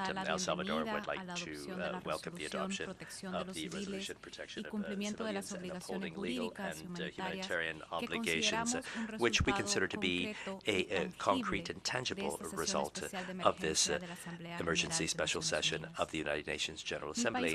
My country believes that the text recently adopted by this Assembly is an urgent response and a balanced one, which is placed at the very core of this organization, and that is the protection of all civilians as well as the urgent provision of humanitarian assistance. President El Salvador condemned and will continue to condemn all terrorist acts, whatever its motivation is and wherever it takes place, and by whomever it is undertaken. We ask that we stop indiscriminate attacks as well as aggression against all civilians. We ask that we bring an end to human suffering and also to widespread destruction. Thank you very much, Mr. President. I thank the distinguished representative of El Salvador. I now give the floor to the distinguished representative of Tunisia. شكرا سيد الرئيس. Thank you, Mr. President. صوتت تونس بالامتناع على مشروع القرار لأننا نعتبر أن الوضع الخطير وغير المسبوق في قطاع غزة نتيجة استمرار العدوان الإسرائيلي الوحشي المتواصل على الشعب الفلسطيني وإجراءات الإغلاق ومنع كل وسائل الحياة عن ملايين الفلسطينيين يستوجب سقفا أعلى وموقفا أكثر وضوحا. ورغم أن المشروع القرار يدعو إلى تسهيل دخول المساعدات الإنسانية ومنع التهجير غير أنه أغفل الإدانة الصريحة والقوية لجرائم الحرب وجرائم الإبادة الجماعية التي تقوم بها قوات الاحتلال كما لم يتضمن المطالبة بمحاسبة المحتل على هذه الجرائم ولم يشر بشكل واضح للمطالبة بالوقف الفوري للعدوان علاوة على مساواته بين الضحية also put the victim and the murderer on an equal footing. Therefore, we have continued our efforts to offer amendments. However, those amendments were only focused on giving the occupying powers more free rein in perpetrating their crimes. Therefore, we were called to vote on a draft resolution that will only make things worse and will deepen the suffering of the Palestinians. And after therefore, we decided to abstain from voting on the resolution. And this is to uphold to the just principle position which refuses that the aggressor and the aggressed be treated equally, and which stresses that there must be a clear condemnation of the aggression of the occupation against the Palestinian people. These are principled positions in our policy, and we do not allow for them to be dismissed in a resolution being issued in such difficult circumstances.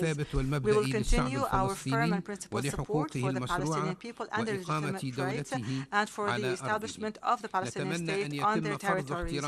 We hope that United Nations resolutions that have exceeded 1,000 are respected and implemented to put an end to the aggression and on the Palestinian people and their suffering, and to put an end to the occupation, and so that things must be called as they are, because shelling hospitals and killing children and women and harming millions of innocent civilians and targeting houses of worship and houses of residence cannot be used as self-defense. Rather, this is a war crime, while the right to self-determination and the right to resisting occupation and rejecting discrimination are now considered terrorism.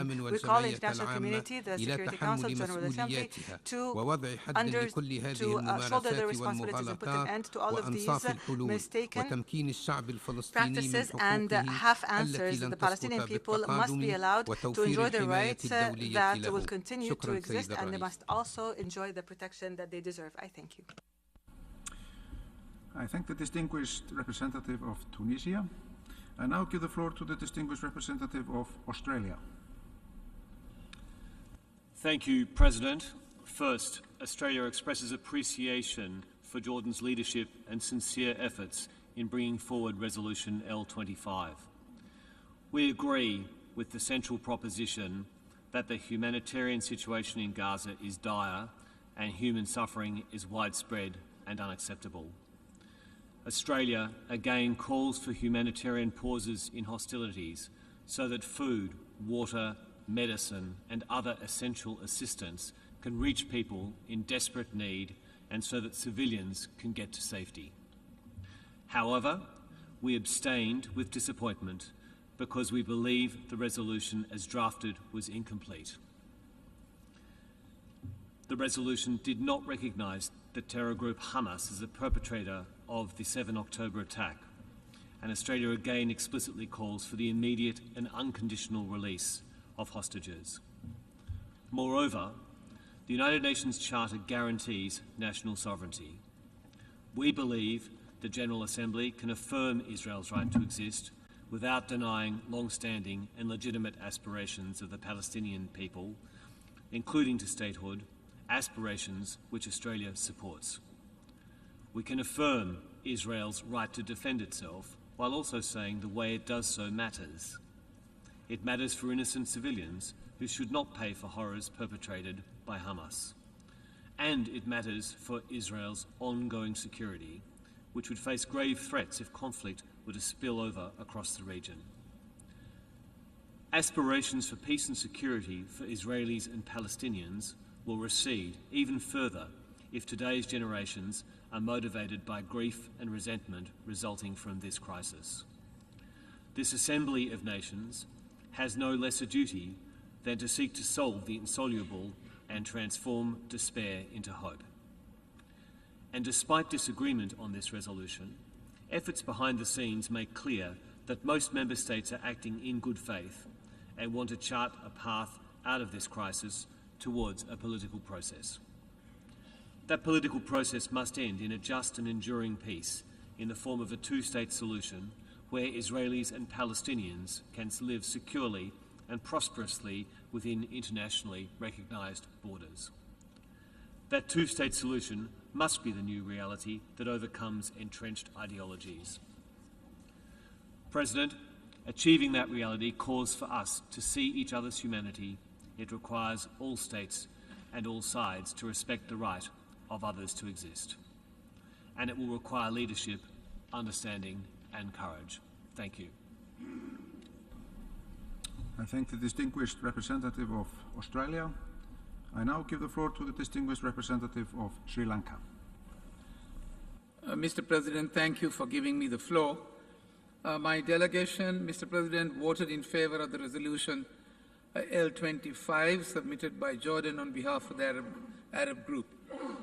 Mr. President, the paramount need of the hour is the cessation of hostilities, the release of hostages, and enable the provision of humanitarian aid to those in dire need. The essence of the resolution presented by Jordan captures these needs adequately. It also captures the need to respect international humanitarian law and international human rights law.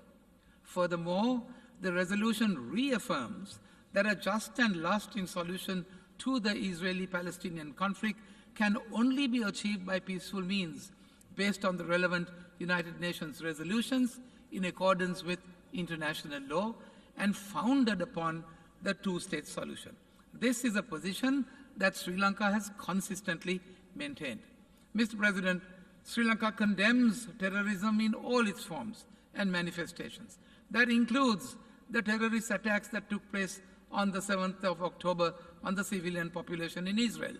The Jordanian resolution, however, takes cognizance of the 7th of October attack and the increase in violence since then, and condemns all acts of violence against Palestinian and Israeli civilians, including all acts of terror and indiscriminate attacks, as well as all the acts of provocation, incitement, and destruction.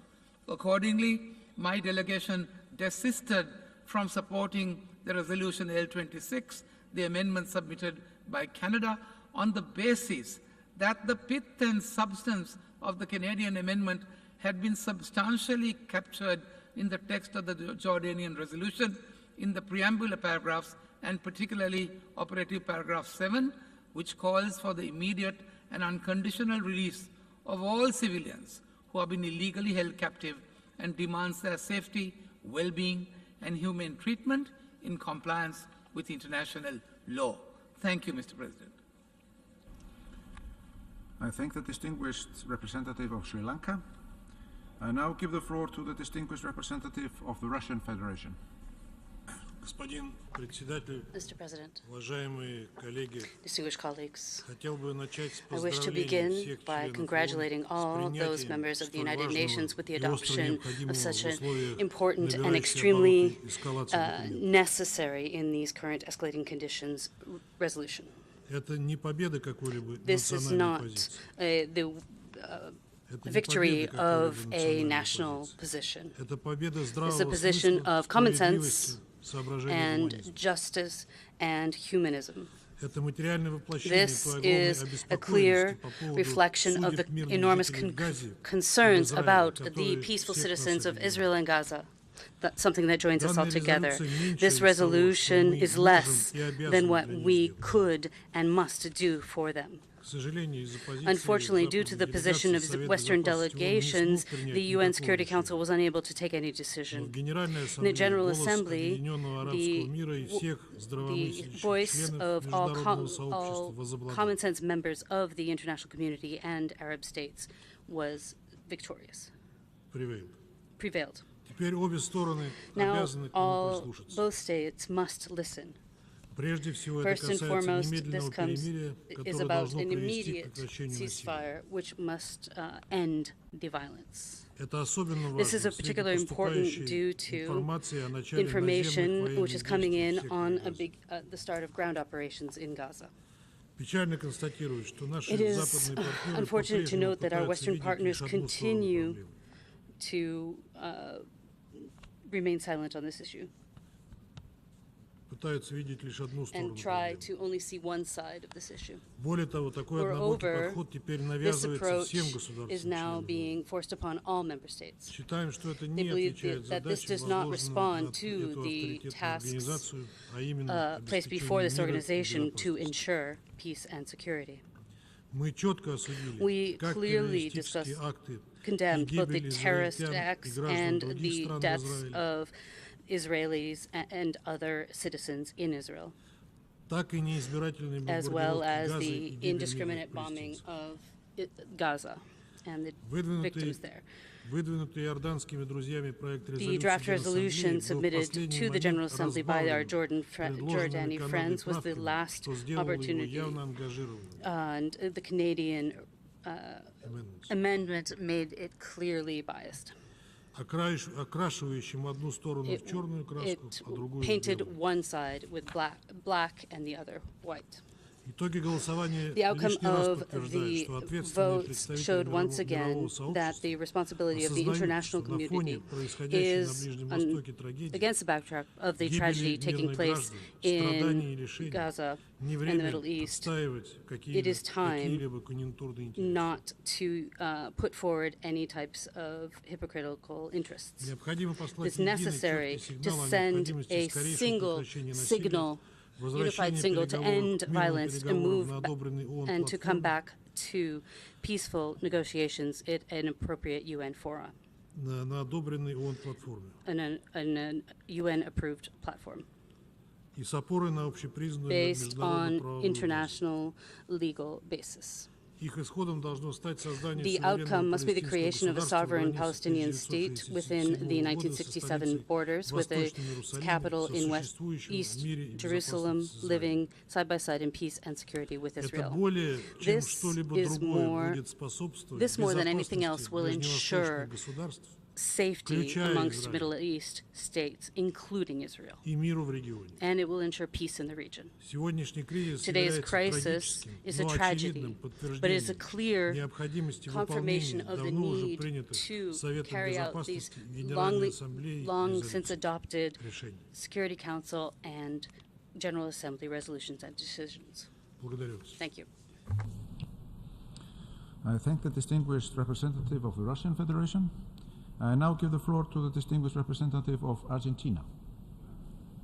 Thank you very much, Mr. President. Argentina voted in favor of the resolution. My country believes it's a priority to prevent the worsening of the clashes in Israel and Palestine and its potential expansion throughout the region. At the same time, Argentina condemns terrorism in all of its forms and manifestations and considers that terrorist acts are unacceptable, have no justification, and must be deplored by the international community as a whole. En este marco quisiera reiterar de manera enfática e inequívoca, tal como lo hiciera mi gobierno el pasado 7 de octubre, la firme condena de la Argentina a los actos terroristas perpetrados por Hamas contra Israel.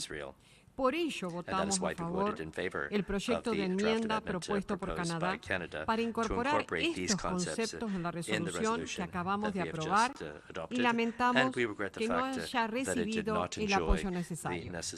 Al mismo tiempo, sin cejar en esta posición, decidimos acompañar la resolución, aún con estas y otras carencias, dando prioridad a que las Naciones Unidas deben impulsar todos los esfuerzos para que la crisis humanitaria en la Franja de Gaza no se continúe agravando y para que la asistencia humanitaria llegue a quienes la necesitan. Es fundamental el pleno respeto del derecho internacional, de los derechos humanos y del derecho internacional humanitario, y que la población civil sea protegida sin importar su nacionalidad.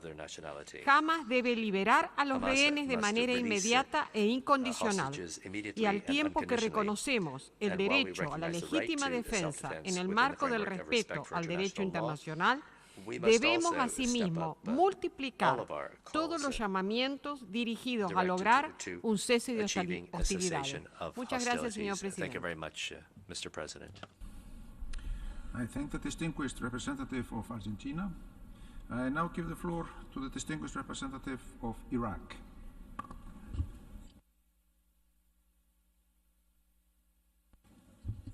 شكرا جزيلا السيد الرئيس. في الوقت الذي عبر وفد العراق عن أسفه لعدم اطلاع مجلس الأمن بمسؤولياته القانونية والإنسانية والأخلاقية لاتخاذ تدابير إلزامية لوقف العدوان العسكري الذي قامت به قوات الاحتلال الإسرائيلي وفشل by the Israeli occupying force, and also given the failure of the Council in the last 3 weeks, the failure to adopt a resolution which would put an end to the suffering of the Palestinian people, which forced them to resort to the General Assembly. However, the international community did not bear in mind the difficulty of the situation which the Palestinian population is suffering from because of the Israeli occupation, and we must, this encouraged Israel to carry out a land invasion, defying the UN resolutions. Now, given the fact that my country is a member of 2 Arab groups and the Islamic group, we joined the consensus for this resolution. And despite the fact that there are many things that we do not agree with, that we expressed this opinion in the Council and in the Assembly, our position to support the Palestinian people as to their right to create their own state with East Jerusalem as its capital. And we would like to modify our vote concerning the draft resolution L25. Our vote in favor of the resolution, our vote in favor of the resolution, because there was a technical problem at the time of the vote. My country would like to point out its objection to a certain point in the draft resolution, which is opposed to our national law, and I hope that you're going to rectify that within the verbatim notes of this meeting. Thank you very much. I thank the distinguished representative of Iraq. I now give the floor to the distinguished representative of Slovakia. Mr. President, Slovakia reiterates our condemnation in strongest possible terms of Hamas for its brutal and indiscriminate terrorist attack across Israel. The use of civilians as human shields by Hamas is a particularly deplorable atrocity. We also emphasize Israel's right to defend itself in line with international law. The fundamental principles of conduct and of hostilities in IHL are proportionality, distinction, and precaution. As recalled by the UN a few days ago, war has rules, starting with the fundamental principle of respecting and protecting civilians. All civilians should be protected at all times. We call on Hamas to immediately release all hostages without any precondition. We also want to express our gravest concern for the deteriorating humanitarian situation in Gaza. We know the situation is at breaking point and that we need to act urgently in order to avoid a human catastrophe. We call for continued, rapid, safe, and unimpeded humanitarian access and aid to reach those in need. We recognize and agree with crucial humanitarian elements in the resolution. However, there are aspects of the highest importance of current escalations which are missing, and their reiteration is of utmost necessity. Some of these are condemnation of indiscriminate terrorist attacks perpetrated against Israel on 7th of October, confirmation and reiteration of Israel's right to self-defense, or call on immediate release of all hostages. These are just a few elements missing from the text, which Slovakia, together with other EU member states, strive to include to paint the full picture of current situation. Unfortunate non-consideration of these crucial points prevented Slovakia from supporting the resolution. Nevertheless, Slovakia remains committed to a lasting and sustainable peace based on the two-state solution and the relevant resolutions of the Security Council through reinvigorated efforts in the Middle East peace process. I thank you, Mr. President. I thank the distinguished representative of Slovakia. I now give the floor to the distinguished representative of the Islamic Republic of Iran. Bismillah ar-Rahman ar-Rahim. Mr. President, at the outset, my delegation would like to once again strongly condemn the ongoing military attacks and new rounds of invasion into the Gaza Strip against Palestinian civilians by the Israeli regime. Mr. President, the Islamic Republic of Iran firmly believes that support to the cause of Palestine and Palestinian people must continue until they would be able to realize their fundamental rights, in particular the right to self-determination and the establishment of an independent state of Palestine with Al-Quds al-Sharif as its capital. Historical experiences and recent developments demonstrated that Palestinians have no choice but to continue their resistance against occupation, aggression, and blatant violations of their rights. As we have stated before, we are of the view that the return of all Palestinian refugees to their homeland and holding a referendum for self-determination are the most effective and durable solution to the Palestinian question. Through that referendum, the Palestinian Muslims, Jews, and Christians will be able to choose their own political system and enjoy their rights fairly and equally.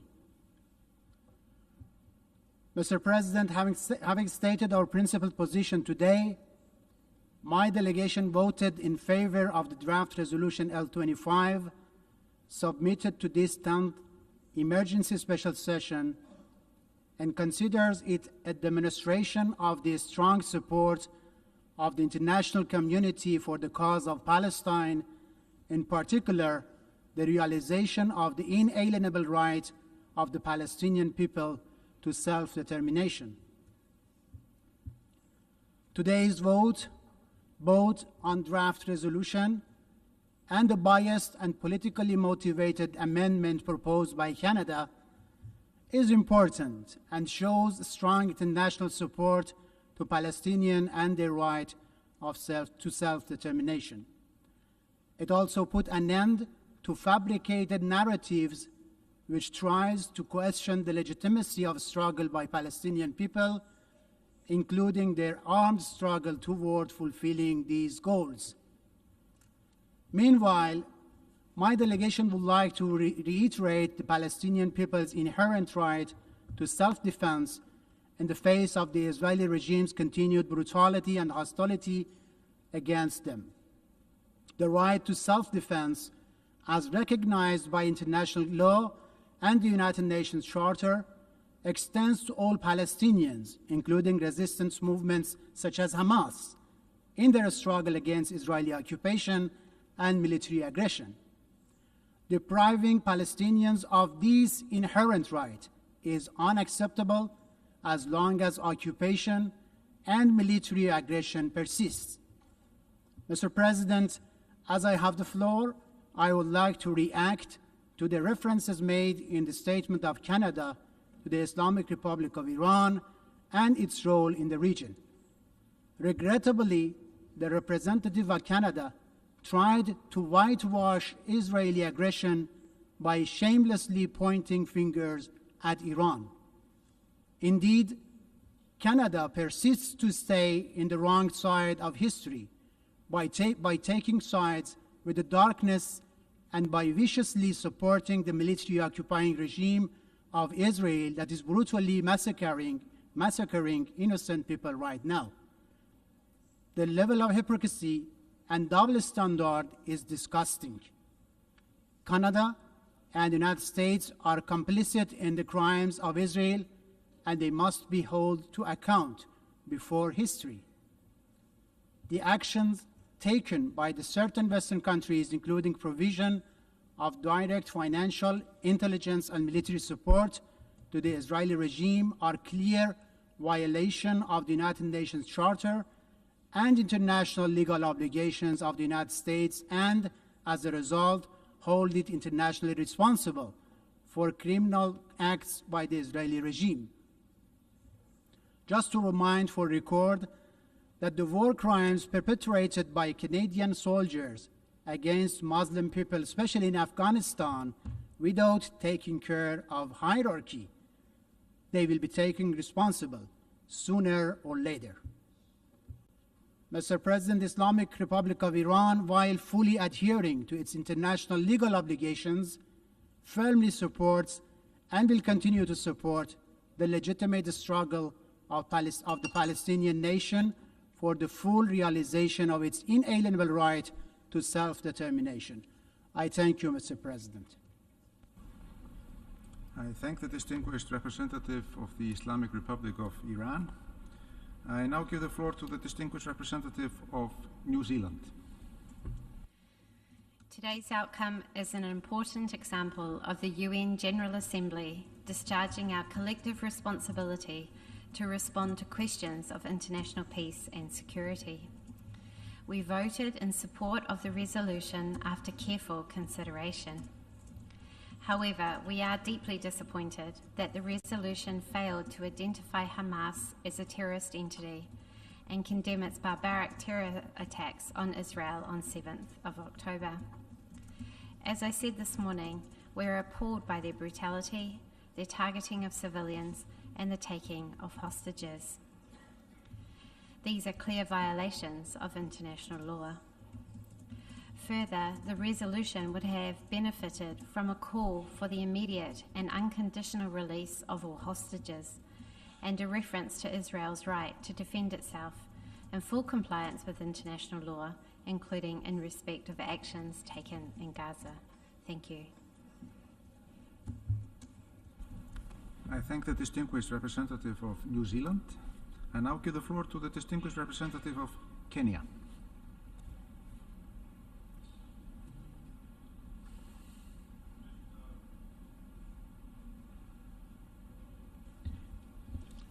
Mr. President, we voted in favor of the Gaza resolution and appreciate Jordan's consultative approach.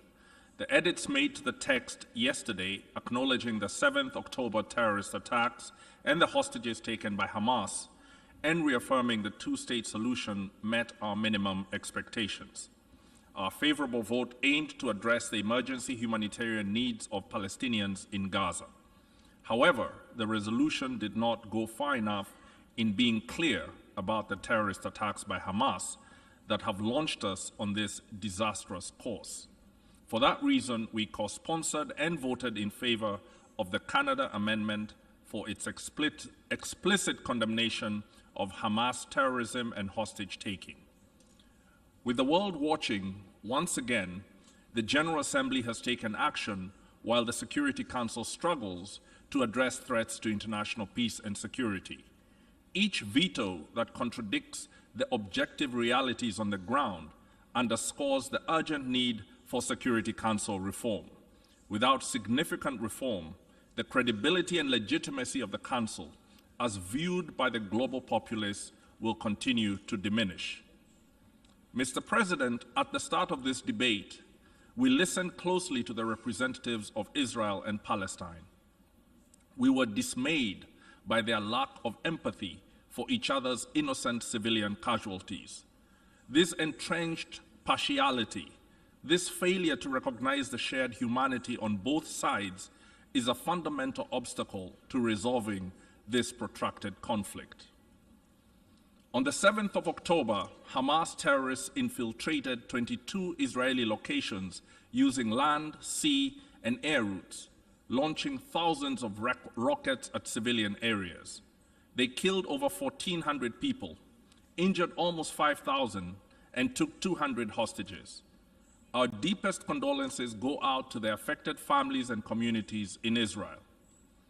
Almost every speech from this podium references international humanitarian law and the Geneva Convention. While agreeing on the importance of universal adherence, it is crucial to emphasize that international and natural law fundamentally protect the unequivocal right to self-defense. This is particularly pertinent in light of Hamas's actions on the 7th of October, which mirror its original 1988 Charter's objective of eradicating Israel and its Jewish population. The attack suggests that even the supposedly moderated 2017 Charter revision, which maintained that, and I quote, resisting the occupation with all means and methods is a legitimate right, close quote, still harbors intentions to destroy Israel and its Jewish people. The hate-fueled 7th October attack is abominable, and its underlying genocidal intent is fundamentally inhumane. It is vital for factions in Palestine, the region, and the international community to unequivocally reject such heinous strategies. Today, Kenya condemns Hamas for their attack and demands the immediate release of all hostages and the cessation of its use of civilians as human shields. Mindful of multiple Security Council resolutions, Kenya calls on all member states to intensify their efforts to suppress the financing of groups that employ terrorism. Like Israel after the 7th of October, Kenya knows the bitter aftermath of terrorist attacks only too well. We have endured the psychological torture of hearing the perpetrators attempt to justify the unjustifiable and to blame the victims who are our children, parents, and siblings. We have experienced the searing anger and yearning for justice against those who intentionally harm our loved ones. We reject terrorism as a legitimate form of political resistance. We recognize the need to name and shame those who use terror to promote any cause. Mr. President, this many decades later, we are still recovering from the wounds of colonial rule and the deep scars of the slave trade. We will never forget the decades we willingly endured immense suffering, including massacres and even concentration camps, in our unyielding pursuit of independence and sovereignty. We can therefore relate to the raw feelings of anger and pain being felt by the people of Palestine for the lack of progress in negotiations to achieve the two-state solution. We also pay heed to the immense suffering of innocent Palestinian civilians. The lives of Palestinian people are as precious as those of all other peoples. Thousands of Palestinian civilians, including hundreds of children, have been killed by Israel's air barrage against Hamas. Critical civilian infrastructure is being destroyed. UN agencies on the ground are warning of a calamitous humanitarian situation in Gaza. We offer our deepest condolences to the affected families and all of Gaza and the West Bank. We also extend our condolences to the families and colleagues of humanitarian workers who have lost their lives in the line of duty, including the 38 UN staff members who have perished recently in Gaza. Kenya thanks the United Nations, the Secretary General in particular, Egypt, Jordan, and other parties for the opening of the Rafah border crossing, but it is inadequate. It is imperative that Israel and neighboring states unite to guarantee unhindered humanitarian aid and delivery of vital services at the scale needed. We call for Israel's military to take every precaution to protect civilians and critical civilian infrastructure from its military strikes. We strongly condemn Hamas's tactic of hiding weapons in civilian areas. Using human shields is abhorrent and illegal. These actions violate the fundamental values and laws upheld by the UN, highlighting the urgent need for a global resolution to the Palestinian question. Mr. President, history teaches us that the response of states to terrorism, particularly when they make use of illegal means, can unintentionally lead us to an era of escalated radicalization and violence. Much has been said about the 7th October attacks being Israel's 9/11. All of us can empathize with the desire for vengeance after the cruelties of terrorism have been visited on the innocent. Yet we must be wise enough to remember the terribly costly lessons learned from the worldwide responses to the Al-Qaeda attacks here in New York 2 decades ago. We therefore strongly urge Israel to adhere to international humanitarian law and the laws of war today so that it can maintain the legitimate opportunity to negotiate peace tomorrow. The desire of the Palestinian people for their own land can never be extinguished. However, as long as Palestinians grow up in rage because their lives, dignity, and talents are distorted by a punishing occupation, their just cause will struggle to be led by a legitimate resistance that rejects terrorism. The attacks of 7th October and the aftermath in Gaza signal a pivotal moment. The status quo is no more. 2 paths lie ahead: an escalating conflict with global repercussions, or a renewed international commitment to a 2-state solution and peaceful coexistence based on a credible, nonpartisan, and impartial process. This is the moment for courageous, inspired leadership that can keep its eye on the prospect for peace. Such leadership must desist from using the grave situation in Gaza to advance short-term geostrategic advantage or mobilize domestic constituencies, for to do so constitutes a betrayal to the Palestinian cause and an insult to Israeli and Palestinian lives lost. States that ardently support and sponsor both factions of this monumental conflict bear the responsibility to employ their influence and leverage in guiding the parties back to the negotiating table. Thank you. I thank the distinguished representative of Kenya. I now give the floor to the distinguished representative of Colombia. Gracias, señor presidente. Thank you very much, Mr. President. Tal como lo expresó la señora viceministra de Asuntos Multilaterales de Colombia el día de ayer, Colombia reaffirms its historic support for a peaceful solution, a definitive and comprehensive solution to the Palestinian question, based on the solution of 2 states who live side by side, dentro de fronteras seguras, de conformidad con lo establecido borders in en las accordance with what was established in the relevant resolutions of this General Assembly and of the Security Council. Colombia voted in favor of this resolution, joining the broad majority that agreed in reaffirming the call for a ceasefire and for the unlimited respect for international humanitarian law and the protection of life in accordance with the resolution which we have just adopted. Violence only produces more violence and more loss of life, leaving in its wake an unfortunate and nefarious legacy for future generations. generations. Reitero el I llamado hecho por reiterate el presidente the Gustavo Petro appeal made by para President Gustavo realizar Petro una conferencia to hold an internacional de international paz peace con conference el objetivo with de a view alcanzar to una solución achieving definitiva a a definitive este conflicto. solution to this Muchas conflict. gracias. Thank you very much.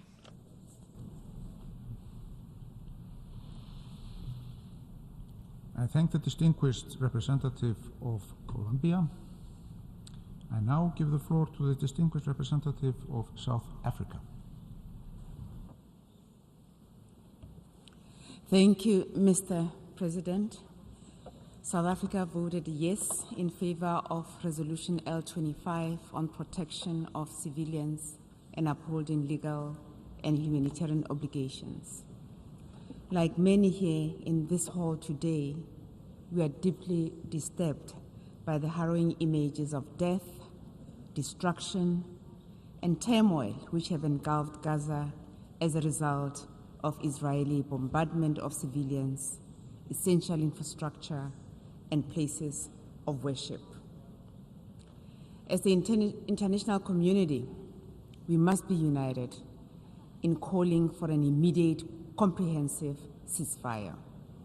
Humanitarian corridors should be opened immediately so that aid and other basic services can reach all those in need. We call on parties, all parties, to exercise restraint and for all states to desist from fueling this increasingly unjust war, including by supplying weapons to the parties. South Africa urges the United Nations to impose an arms embargo on all parties involved in this conflict, given the nature of the death and destruction we are witnessing every day. We also strongly support the Secretary General's call for international humanitarian law to be upheld, civilians to be protected, and for an immediate humanitarian ceasefire, as well as upholding human dignity. Mr. President, we express condolences to the people of Palestine and Israel for the loss of lives during the past 3 weeks.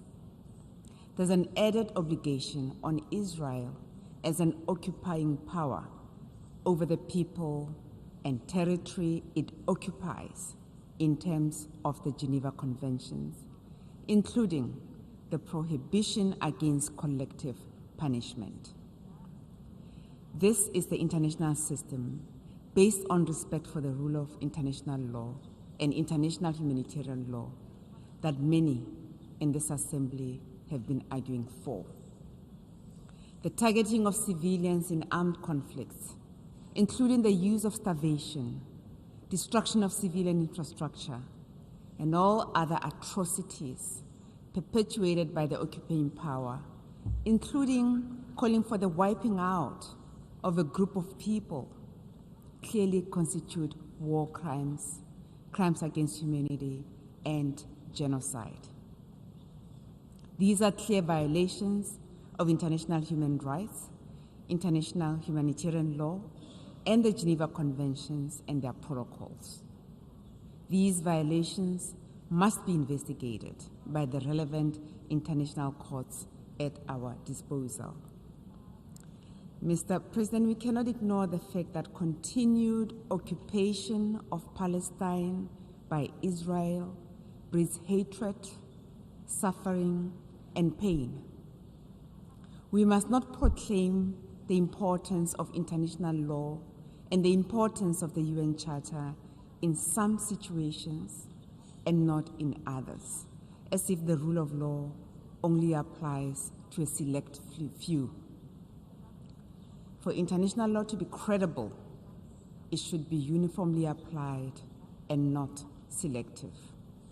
It is therefore unfortunate that the conflict has again showed the inadequacy of our institutions, in particular the UN Security Council, which has a mandate derived from the UN Charter for the maintenance of international peace and security. A body of such stature is found desperately wanting as it cannot even call for a humanitarian ceasefire to allow for much-needed humanitarian supplies to go to those that need it most.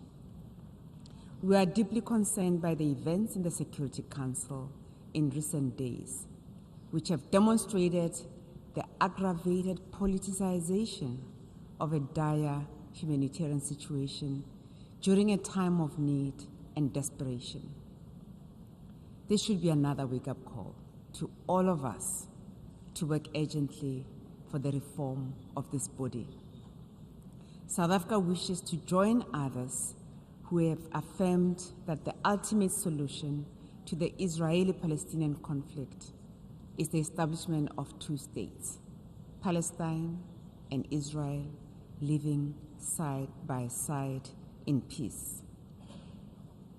The Palestinian state should be created along the 1967 borders, with East Jerusalem as its capital. We have the responsibility as the international community to make every effort towards creating opportunities for comprehensive dialogue led and owned by Palestinians and Israelis themselves. Peace between Palestine and Israel cannot be delayed any longer. We would like to conclude by correcting an incorrect interpretation of the laws of war in situations of occupation. Occupation law is part of the laws of armed conflict. A state cannot simultaneously exercise control over territory it occupies and militarily attack that territory on the claim that it is foreign and